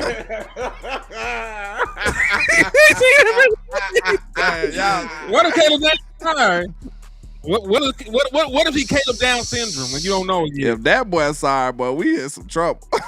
Oh boy, we in some trouble. Caleb Down. You know what? I'm gonna give up on I'll resign, but I just want to keep it outside the damn clause because I don't know how it's gonna look. But Dak is the only. The only excuse clause in this contract. Y'all let me know if that's foul. Am I being foul? I think the Dak clause, I give you that. But anybody else, bro, I don't know about that. Okay, that is a good name, though, common sense. What if Guyton go down? No. Hell no. We should still figure it out? Yes. Dak was number one against pressure last year. Figure it out. You know why you saying it? Because McCarthy had to deal with no left tackle. That's why you saying that right. No. I'm McCarthy saying deal with no left tackle. Because a good OC Hell can no. game plan around it. He can game plan around a bad tackle, right? I'm talking about you have no tackle. Can you game plan around a bad tackle? To an extent. Can you compete without a bad? Can you game plan around a bad tackle? You can for a game for 17 weeks. I'm not talking about. Well, who said 17 weeks? Man? I mean, who get hurt for the whole entire year? But Dallas Cowboys players get hurt the whole entire year all the time. We know for it. Full of Kawhis and MBs. Half the season. Okay, how about get 8 weeks? Can you scheme 8 weeks out of left tackle? If shot in his bag. No. What kind of bag you got? Man. With this offense? Man, you acting like we got a mortal offense. These boys is better than that. Now stop. They very mortal. They going down. We got a supreme offense, bro. How about this, bro? George Pickens gone for the entire season. How you feel then? He not giving that. He not giving that excuse. A lot of shit right. Oh, what the hell? No, you ain't gonna give us Q. Look. Wait. I just said, listen. You ain't even let me answer. I just said that changed a lot of shit. Your expression was crazy, dude. That shit sound like a horror movie. Well, that shit sound like a horror movie. He said that. I ain't gonna lie. I started having flashbacks, boy. I said Brandon Cooks just appeared. Brandon Cooks just flashed across my glasses like, I don't want to listen to that horror movie no more. Nah, I'm cool. Oh, you ain't gonna give us Q, but you gonna put George Pickens on that list. You ain't gonna give us Q? I can't give you Q, No. If you gonna give it's because of the position, bro. I wouldn't say your DT gonna carry the defense like that, right? But we gonna look completely probably different without him. I think Q is going to carry your defense. I said Q gonna be your leading sack getter. I said Q gonna pull a Chris Jones. He gonna be all Chris Jones. He gonna lead us in everything. They might push him out there to edge. Remember Chaz Green? That was bad play call. That was bad play calling in preparation by Jason Garrett. That's what that was. Or was that Mike McCarthy? That was McCarthy, right? That was bad by that Mike. That was that MVP. Chaz Green was Jason Garrett. No. Who was that? Who was at the tackle? No, Jason Garrett. That was Garrett. No, Chaz Green. McCarthy had a tackle problem too. Not the Chaz Green level. What was his name? Oh my God, I see his face. Chaz Green came in there and wrecked our whole game. He was the defensive end. You know, that nigga wrecked our game. Who was the D tackle? I mean, the offensive tackle that messed up versus that Miami game in 2024 when Dak was going to MVP season. Remember, he missed his block completely, and we lost it. We lost that Miami game. Do you know what level Chaz Green was on, Lou? Because I know you're a little young. Do you know what level that was? Oh, he was ass. Yeah. He had like gave up like 6 sacks. I saw it in the game. He gave up 6, bro. We gave up. I remember we gave up 6 sacks to Grady. To the same dude. To the same dude. Fleming. Appreciate it. Comments. It was Fleming. He wasn't. You know what I'm saying? Look. I might give y'all a Q, but okay. If you want GP, you want GP on this list, you got to give us Q. That's rough. That's crazy. Chuma Adoga, yes. But he is. But listen, but this is the thing though. You just said Q as just defensive tackle. I don't view him as just a defensive tackle. I view Quentin Williams as the best singular defender on the Dallas Cowboys defense. I feel that he is your best pass rusher. I feel like he is one of your best run defenders, and he is damn sure the leader of that defense. If you lose Quentin Williams for a prolonged period of time, where are you special at that is proven? You're special only at where he plays at. That is it. That's true. You ain't got no cornerback. You don't like your linebackers. All right, man. Go ahead, bro. I give it to you. Let me just lay it out there for you though, Lan. Like this is important. We gotta talk about the trauma. We gotta go through the trauma, bro. You don't like your linebacker room like that. You don't know them niggas. You don't like your secondary like that because you sure don't want to run Bland around here, right? You ain't seen not now one of these new safeties play for you. Like I like Jalen Thompson. He ain't did nothing in the Dallas Cowboy jersey. Like I think Caleb Downs is him. He's a rookie. He's supposed to be a rookie and make rookie mistakes from time to time. And folks is trying to throw Malik Hooker out with the bathwater. So when we just talk about in totality, and we don't like Rashan Gary. We don't like Rashan Gary. We ain't seen Donovan Ezeiruaku do anything. We ain't seen Malachi Lawrence do anything. So you lose Quentin Williams from the defense, landlord, in your words, where are you sure at? Well, I'm certain that Noah. I say this though. That's it. But that sucks. So that's why I gotta give it to Q. It's like having the Ravens defense. So and we praying Caleb Downs is you see when you start talking, we're establishing the cause. When you start talking to Shotty Lover, they gonna find a way. We're finalizing the list. Man, I've been asked this question 30 minutes ago, and we still ain't got an answer for these guys. We finalizing Dak. GP. We trying to get the contract together. That's the contract. Boom. Boring. Like Michael. The chat think they getting out of it. I want y'all too. Y'all got to commit too. All right. So if barring any of those injuries, those are 3. They got to commit. Those are 3. That's a 3. That's CeeDee Lamb too, of course. CeeDee Lamb too, of course. If CeeDee, that's the two a number major ones, blow to the offense though. Hugh, Dak Prescott. Okay, them 4. That's like it. those like. Okay. But outside of that, I'm with Landlord. Time out. What's the length of games they got to miss to consider this? Low key Javonte. But what's the length of games? Like how many games would they have to miss to qualify for this? 8, half a season, right? That's fair. I wouldn't even give them that much, but like 8, I might say about 5 games. That's a lot of games. I'm talking about for this clause, like that's what I'm saying to qualify for this. For this leisure year. He said, "We can't. We're not in we're not on StreamYard comments, so we can't just open the phones." Because if I call y'all, everybody like they ain't gonna better talk back to y'all. You're not gonna hear the yeah. You know what I'm saying? Here come landlord with the Shotty hate. We gonna get to the, he said 489. But listen, I don't think it's hate. He asked a real question. It's just a real question because now we got that. He said McCarthy. They gotta be rules. McCarthy had to take Terrence Steele out because he gave back-to-back sacks against Myles Garrett in 2020 and moved Zach Martin to right tackle. And then Zach Martin never forgave him for because he blamed getting hurt on him playing right tackle. And he said he never played tackle again. Yep. Mm-hmm. So, bar them 4 people. Now we can finally answer the question. Yeah, those situations. If we had no injuries, I expect the Dallas Cowboys to get into the playoffs and make the divisional round. If anything under that, you feel underwhelmed. Yeah, if we don't even get if we losing again, wild card, you know what I'm saying, under divisional, because I'm gonna be honest with you, I think we have holes to make us legitimate contenders. You like a dangerous contender as everyone else. I'll be surprised if we get past divisional. No, is it that divisional? Yeah, divisional. Yeah. To the conference. Okay. Yeah, what about you, Hen? Because we been to divisional. I said we gotta go to the NFC Championship game this year. And anything outside of that, anything outside of that is underwhelming. Because listen, let me be frank with my mind. I think you're being too hard. If I wanted to lose, if I wanted to lose early, I could have just kept the coach I had.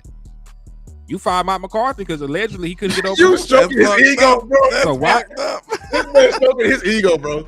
With the answer, man. That's terrible. I mean, you being for real, but it's like. That's terrible. Like real nigga shit. If you done dirty Mac this man out his job and you gonna do just as good, you could have kept this nigga. Shout out pillow talking, bro. Changes and shit. He was pillow talking and got Mike up out of there. Shot ate the pussy. You know, them pussy eating niggas is dangerous. Them pussy ass niggas, them pussy eating niggas dangerous, man. They gonna eat the pussy. They gonna bring dick. Then they gonna tell her everything she want to hear after that, man. Look, shot at little Jerry in the eyes. I'm just saying. Said, tell me, are you really happy though? Are you happy? I know you married, but are you happy? I get it, but are you happy? Are you truly happy? Let me know. Does he have to get? So everyone's saying he has to get us further than what McCarthy did. I don't think that's fair. I don't think that's fair either. I ain't gonna hold you. I don't think that's fair. I don't think he on that type of stuff. But this the thing. With a first year DC, life is not fair. You can't just say your that. Quarterback. Listen, your quarterback ain't got that many years. Like I know that's a saying, but you can't just say that right here. We got context. You can't just say that. But it's true. I can't just walk in. The sky is blue. Listen. Get me to the damn Super Bowl. The sky is blue. I can't do that. I gotta take in the context that we have. I can't. Yeah, you damn right. Life ain't the sky is blue. Get me to the Super Bowl. I can't just say that. You talking? You the pot calling the damn kettle. I know the damn life ain't fair. I'm with you right now, trying to get a damn check. The hell, but we gotta look at the content. This motherfucker got a first year DC like brand spanking new. Like who else got to your who has? You know what, Henny? Because I know you'll do it. Find me somebody, a coach who has taken their team with a first year DC to the conference championship in their very first year. Well, not this one, their very first year, but the DC's very first year. I just think we on different scales, bro. Like the Cowboys damn near did everything like we was finna rebuild the year before, Mike. Then we go hire a coach that probably would have did better in a rebuild scenario. But now we still trying to figure out how to win now with that. Like we've been confused the way we've been moving, bro. We haven't been moving the way we supposed to, man. I'ma just tell y'all right now. Y'all remember that season when that was the last year of Mike, right? When we was up here like, bro, every sign was pointing to a rebuild.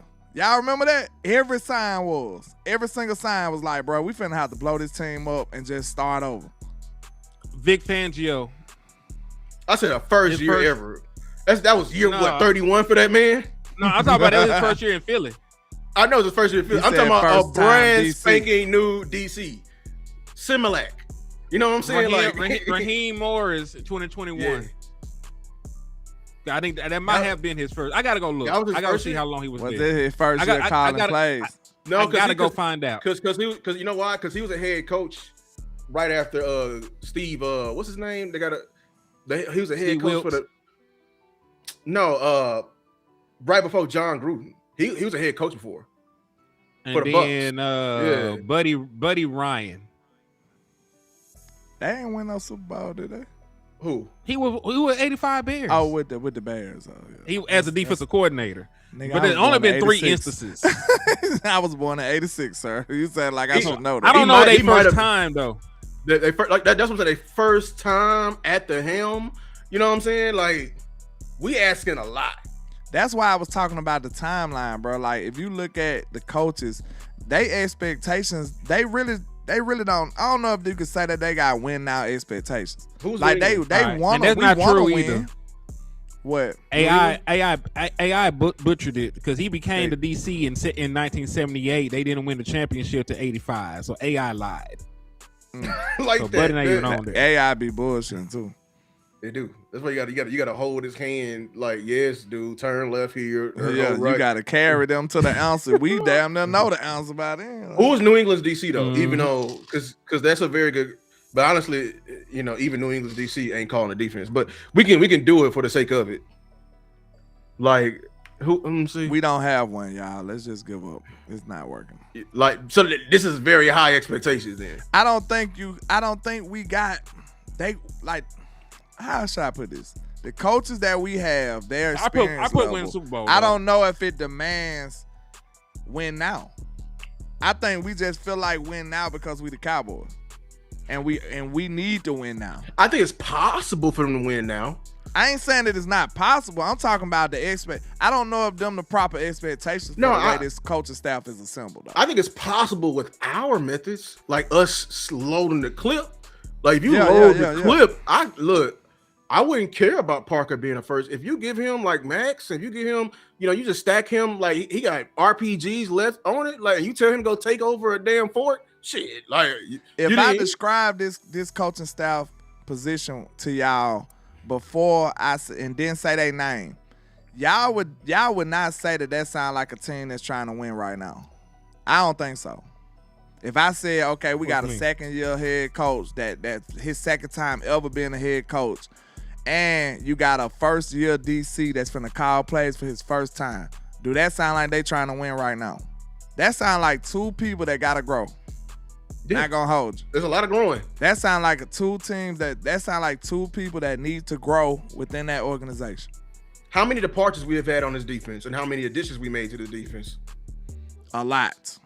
Well, that right there alone tell you that it's gonna take time. They gotta grow together. You know what I'm saying? we done took away so much of this defense, and now we gotta hope that they gel and be effective and work out together. In the first year? That's a lot. In the first year, and then be way better than, you know what I'm saying? Like competing against like Shanahan's and McVay's and like who been doing this, you know what I'm saying, in they sleep. Like, not saying that it's impossible, but you know, I think it's gonna be an uphill battle for sure.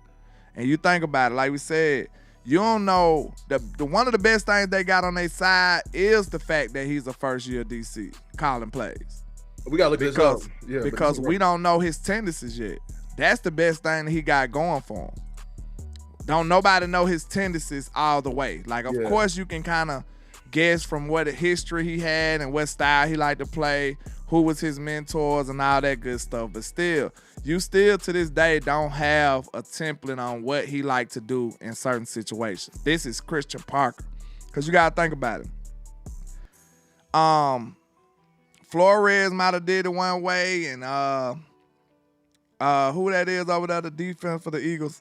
I lost his name. Fangio? Yeah, Fangio might do it a certain way in this certain situation, but you don't know what Christian Parker literally wanted to do. You got to think, like, they making their own decisions.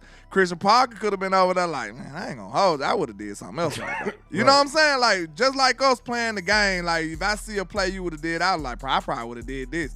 Like, it's the same thing. He don't have all control over it. That's the problem. He don't have control, so now when you see him with the Cowboys, he going to be able to call the plays that he want to call. So you don't have a template on his tendencies yet. Is it Gannon?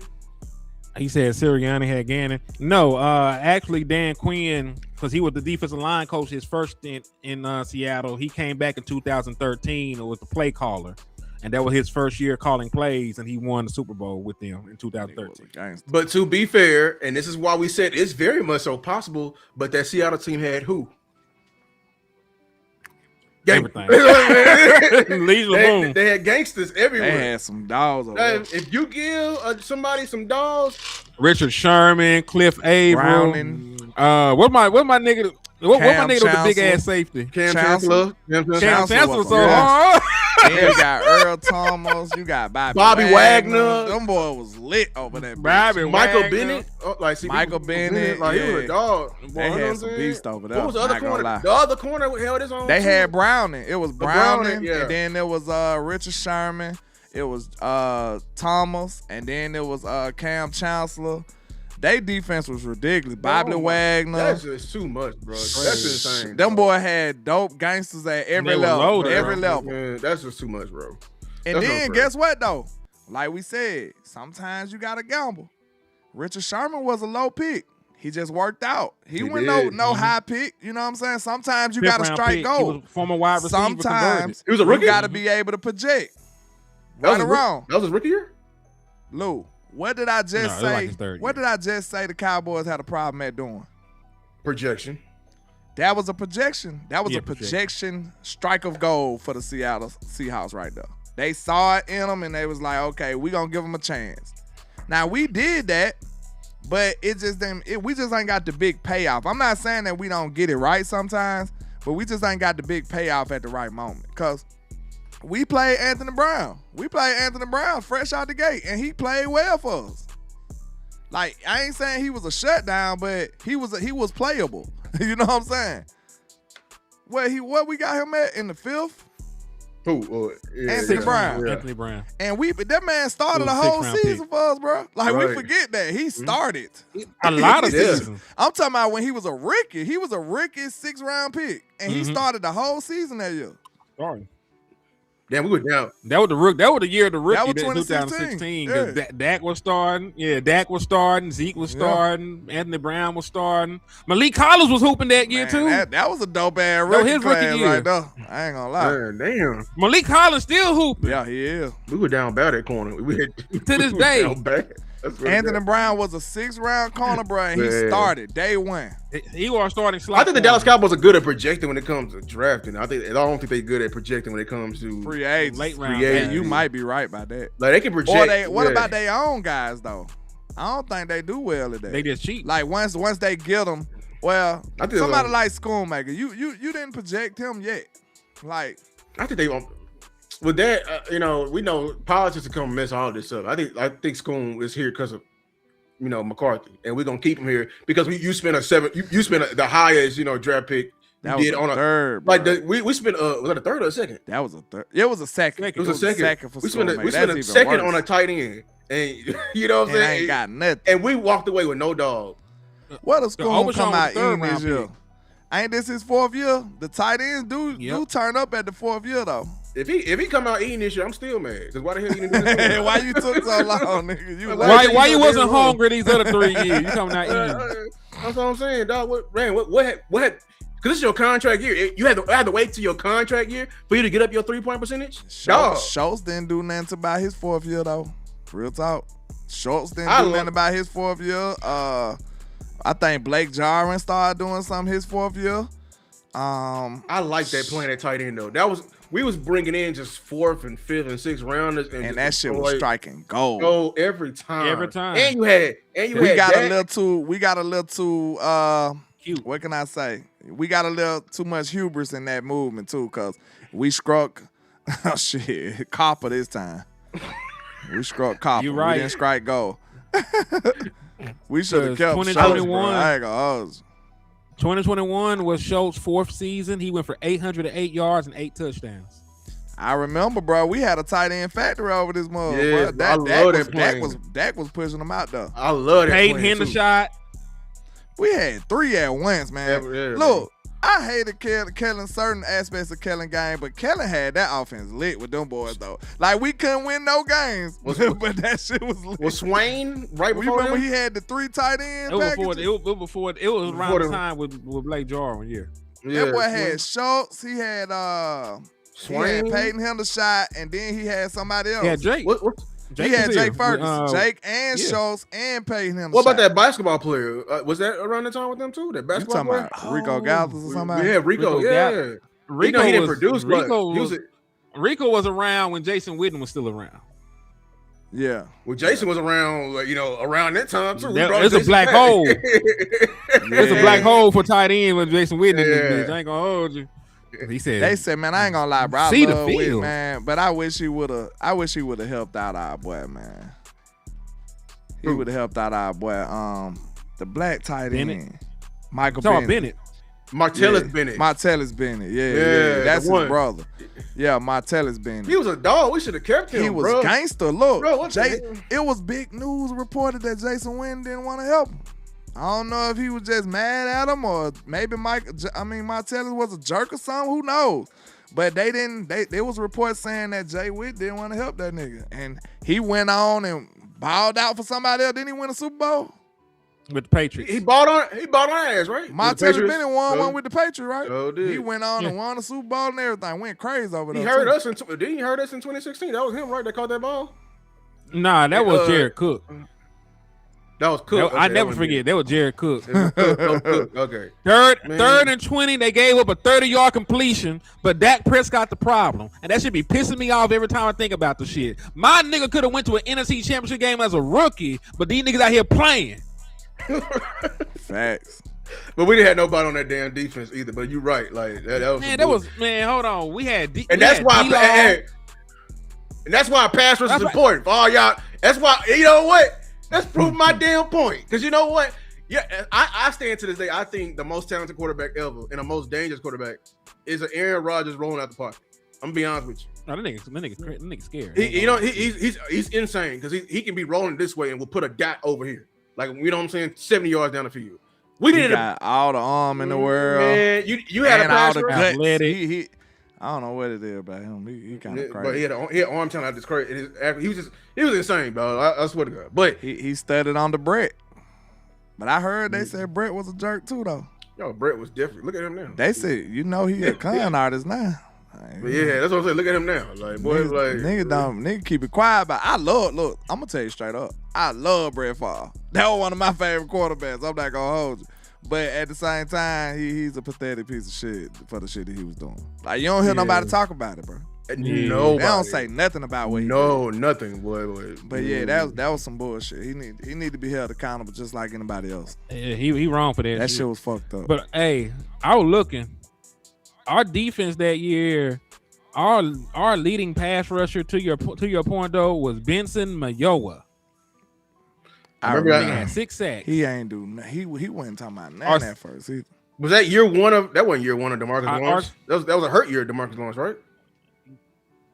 Yeah, he only played 2 games in a regular season. How much your longer second y'all leading got? sack getter was?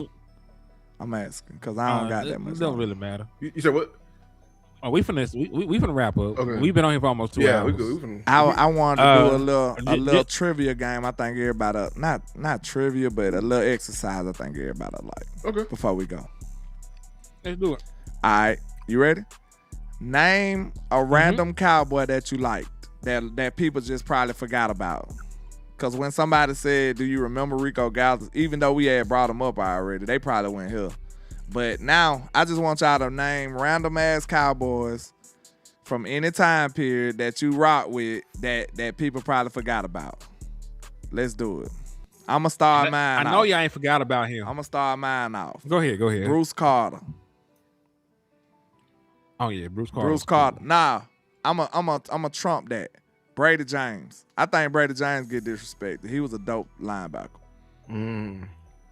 This is hard. I ain't gonna lie. It's so many players, though. It is, but you said it out like somebody that you liked that get forgotten a little bit. I'll say this as a returner, he was underrated. I liked Lucky Whitehead's game as special teams. Him and Harris was kind of nice at the that's his name. And he hooped as a receiver, low key too. Yeah, he was doing better than what Turpin doing. If y'all want to be real, Harris was a good. He became a decent receiver too. Yes, even though he was a mostly return guy, he actually came and did some stuff as a receiver. Somebody said, man, I was about to say Anthony Spencer. That's somebody people forget. Oh, my God. Dexter Coakley was a beast. Ooh. And Dak Ewing, though. He was a beast, too. Kenny Gann. Okay. Terry Glenn. I got one for you. Somebody just said it before. When I said it, Montana typed it. Keep going. I got one for you. He was a flash in the pan, but he was cold when with that flash. Laurent Robinson. Yeah, I remember him. What about wide receiver had one fire ass season. Yeah. What about Tashard Choice? Yes. What y'all know about Tashard Choice? You remember we had to go three running backs deep. So then we still running back deep. We played in the snow. Tashard Choice played in the snow that year and still was going crazy. Our running back room was ridiculous back then. No lie. Tashard Choice was the third back, and I remember he was making headlines because he was out there hooping. No lie. Somebody said that's the Coakley just brought me back. I ain't gonna hold safety. Roy Williams safety. Roy Not the wide safety. receiver. Roy Williams the safety. Yeah. What you know? Well, we know about Dre, I know you ain't saying Ryan Switzer. Ryan Switzer is crazy. Like he ain't did that. He ain't do a damn thing. I can't believe we drafted. He had that one return. He had that one return touchdown. That was against the Steelers though, and then that's who he went to. I think he did that against the Steelers, and then they traded for him. Remember? Yes. Yeah, we traded. Lance Dunbar was okay. Lance Dunbar was okay. He had to get his mental health together. Who else? Let me think of somebody. It's an edge I like, bro. But he ain't like a random. Shit, Terrence Williams, friend of the show. Terrence Williams. Ooh, good name. Hallelujah. Julius Ooh, Jones. I got a good one. Ooh, I got a good one. I forgot about that. Julius Jones. Patrick Clay. Who you got? I went to school with his brother. Patrick Clay. I went to school with his brother, Patrick Craig. Okay. Patrick Craig was decent too, bro. Yeah. He really was. I went to school with his brother.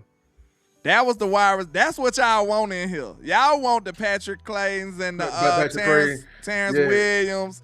Them my real life number 2 wide receivers. Yeah, like they just built to be a number 2. They are the epitome of a number 2 they wide built receiver. They built to not be shit else but a wide receiver number 2. That's you right, bro. They would this never all I got. They would never be a star. Never be a star. They are literally the co-star of every movie. You know what I'm saying? Look, they do just enough to qualify as a wide receiver too. Like they don't underwhelm, but they do just enough. Like you would never think that they could be a 1. But they don't disappoint as a 2. It's crazy. Like, they was good, though. Ooh, that's a good name, him. Yeah, 700, 800 yards. Rolando McClain. It's a very big name. Bama boy. Ken Hamlin was a good one, too. Ken Hamlin is a good name, too. No lie. Ken Hamlin was dope. I got one. Who? Hitchens. Anthony Hitchens. Yeah. Anthony Hitchens was nice. Ken Hamlin's that's a throwback. Ken Hamlin was a beast. Made an all-pro he was team. a beast, boy. I'm telling you. Ken Hamlin was rough. Ken Hamlin made an all-pro team. J.J. Wilcox. I went and looked. He was a beast. Head hunter. Pause. But he was knocking heads. James Washington. That's what we used to call him back in my day. He talking about the safety. They Washington. Or the DB. There's a different. That's the one from the Rocky Ishmael was that guy. Rocky Ishmael was that guy. I remember Rocky. Rocky was that guy. That was when, man, we had, if I ain't mistaken, we had Rocky and Terry Glenn on the same team. Real talk. They was on the same team. Terry Glenn started getting hurt, though. Because I remember I used to check the website waiting on him to come back like, dang, what Terry Glenn at? Our offense finna be crazy. Ooh. And if I ain't mistaken, ain't that when we had T.O.? I think we had T.O., Terry Glenn, and what you call it we just named? Rocky Ishmael. Real talk. Pac-Man. I could be mistaken, but I think they was together. I got one for you that you probably forgot played for the team. Pac-Man was a gangster cowboy too. I liked it. Keyshawn, yeah. Them Keyshawn were bad. Because that's when we had what that quarterback was. Quincy Carter and them and all that shit. It was rough. No, this is a good name right here. I thought he was a dog. Kevin Overture. I remember the name. What position he played? Did he play linebacker? It was wide out. Oh, it's a receiver. I think I'm thinking of another Ogletree. He was a receiver. I must be thinking of another Ogletree. Yeah. Mike Jenkins was a good name. Shit, you might as well say the other one that for a short amount of time. I named Terrence Newman earlier. Terrence Newman was that guy in Dallas. Y'all nigga remember Sam Hurd? That boy, why you had to put that right there? Yeah. The great wide. I said Jeff Heath too. Jeff Heath. Like, boy, I do not. No, what's the guy name from the Jaguars? Sensenbaugh, Gerald Sensenbaugh. What y'all remember about him? Oh, You remember yeah. he was all safety for a minute and then he was good. Real talk. We got him from the Jaguars that year.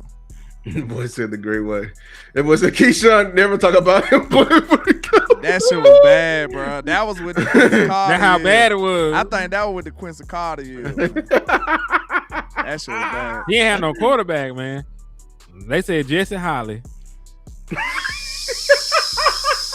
Why you do that, man? That's crazy. Somebody Nah, said Dan Mr. Bailey. Fourth and Long. That crazy. Dan Bailey was that nigga here. Nah, for real. Nah, is it the kickers? Yeah. Yeah, I Dan started Bailey was laughing that when you nigga. said Dan Bailey. Yeah. That nigga was so cold. He was He was Let's see. Aubrey before Aubrey. He was here for a long time too. He right? went booting that bit, but he went never missing. Jason Hatch a good ass name. Yeah. That's a good ass name. What's his name? Crawford. But Crawford. stop pissing me off. Ooh, I got one. I got Church. one for real. Ooh. David fucking Irving. Yeah. David Irvin was a monster. A monster. Rest in peace. He just couldn't stay off the weed. Did he- Randy Gregory. Robert Quinn. Randy Robert Gregory. Quinn was a beast too. Robert We got him Quinn on the back end of had his career, 7 but he still was dope. He had like 15 sacks For Dallas? on a sorry team. Joe did. He was. Yes, it was 2020. He was Greg he was the Ellis. only good thing about it was like 2020 or 2019. That shit got to I suck forget for which one it Greg was. Ellis, man. Like, the only time people bring him up is when they talk about the Cowboys not drafting Randy Moss. And he was awesome, though. Greg Ellis was a great player. Gavin Escobar was a nice tight end. I ain't gonna lie.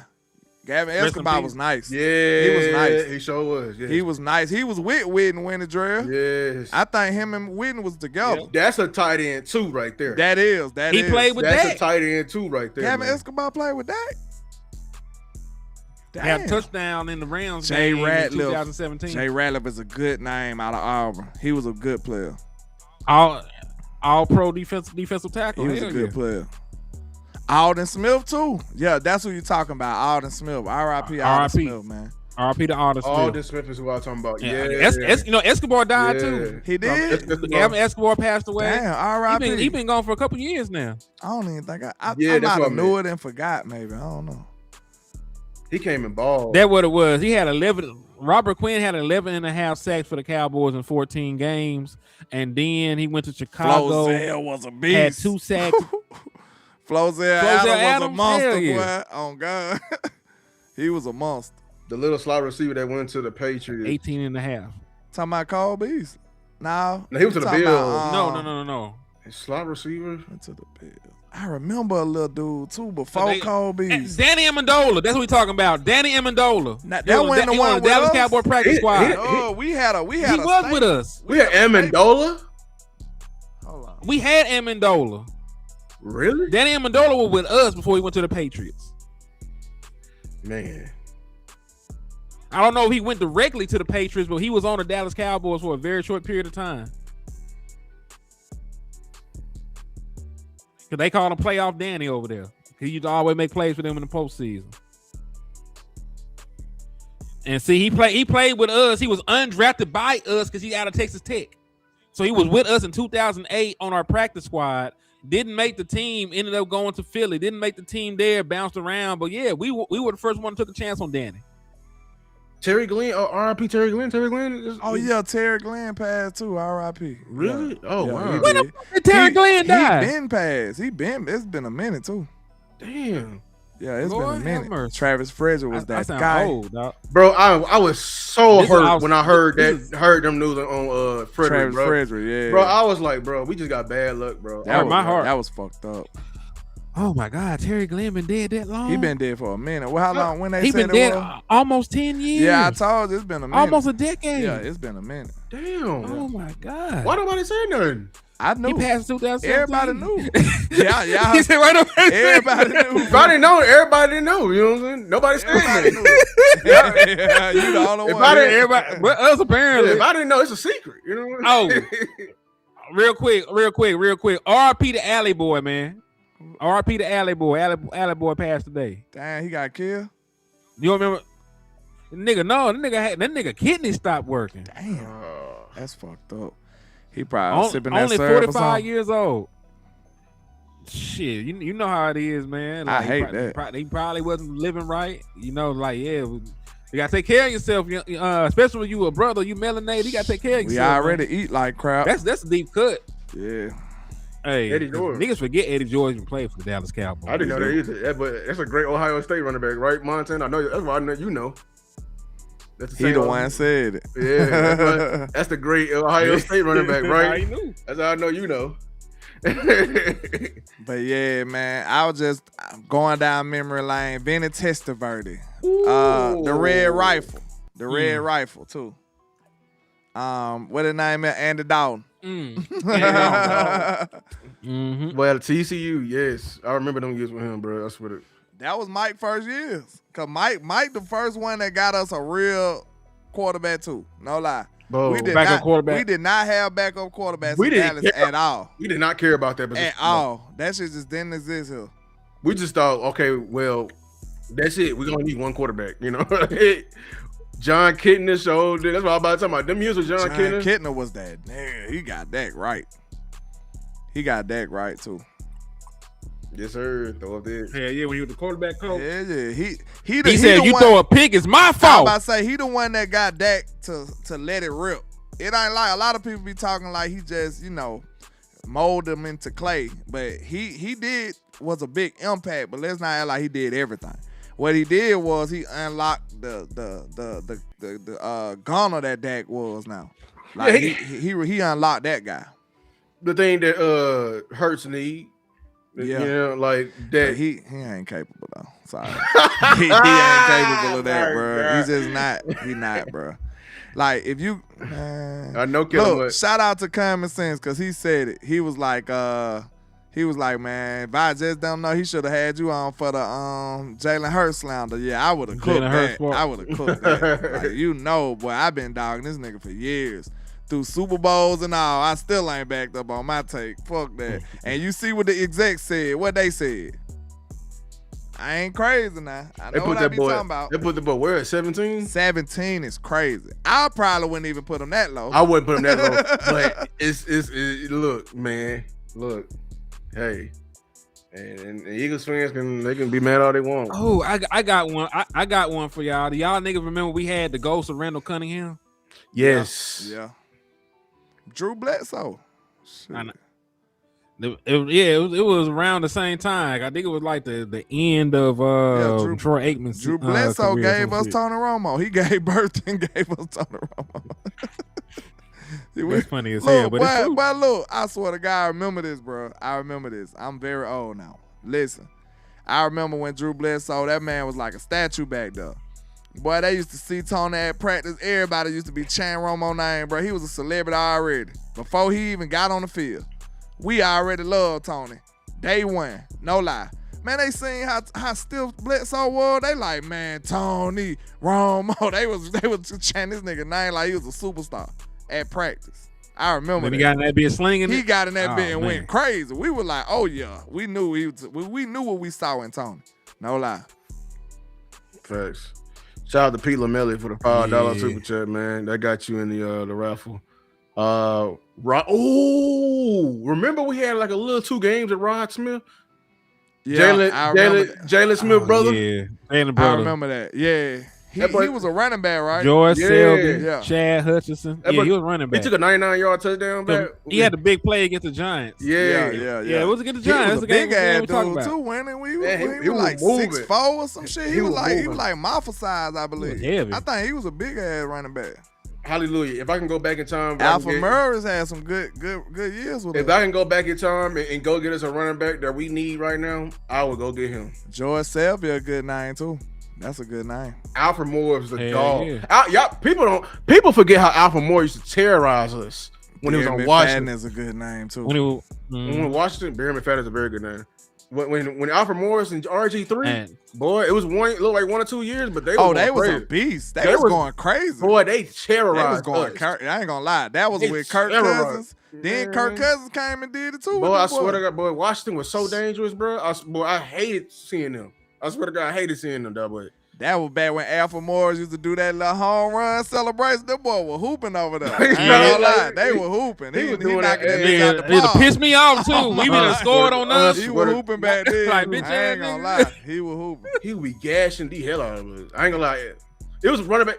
Like running backs like them I used to hate playing against. And another guy who used to piss me off, we couldn't really stop, was David Montgomery when he was with the Bears. David Montgomery been here for us. Oh yeah. When he was with the Bears, I hated him when he was Garrett Gilbert, Did you that's hate a him more than funny Aaron ass Jones? name, Drell. You crazy. Garrett Gilbert, you remember him? Orlando Scandrick is a very good name. Orlando Scandrick is a really good name. That's a good name. He a long time starter for the Cowboys. That's a good name. Yeah. I remember Garrett Gilbert, and I remember folks were like, well, we should play him at Go ahead. wide receiver. When he special teams, though, And I probably late. yeah, you is a little. I think he was a special teamer, though. That's why I think he made his bones at Lance Lenore did. Then I think he started getting in the offense a little bit. He was one of them fast guys. I think he had that speed. Yeah, but y'all got anything else, man? Before we Nah, that's it. I think that was a good memory lane. It That was was. dope. That was dope. chat loved it. They was in here putting names we ain't never heard before. Boy. Yeah, that was dope. I thought we'll enjoy that one right there. That was dope. Indeed. But Yeah, good insight to do that. shout out to everybody coming through here. Make sure to like. Go ahead. I think you delayed. I do got something to say before we get out of here, though. Go ahead. I am delayed. I noticed that. That's why I jumped back and forth between the phone and shit. But man, we gotta take the edge seriously. I'm not saying to sell your soul, but everybody up here is like, fuck them picks, man. We don't give a fuck about first round pick, second round pick. I don't give a fuck if you trade Jerry Jones' ass to get an edge, man.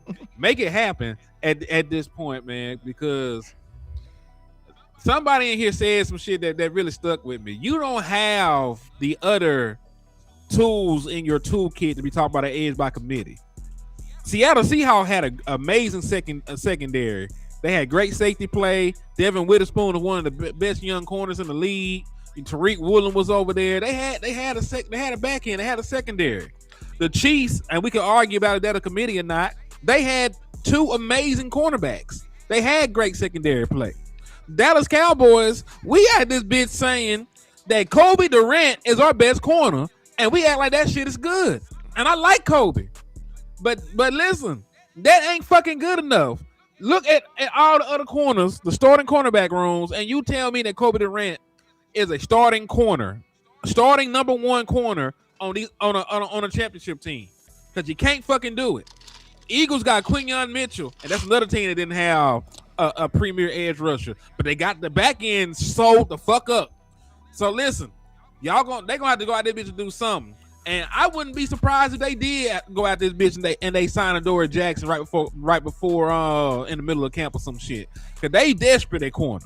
They need to be desperate at corner, but they need to be just as desperate at edge at this point, man. That's all I have to say on that shit. Facts. We with you. When you're right. Yeah, and not snitching.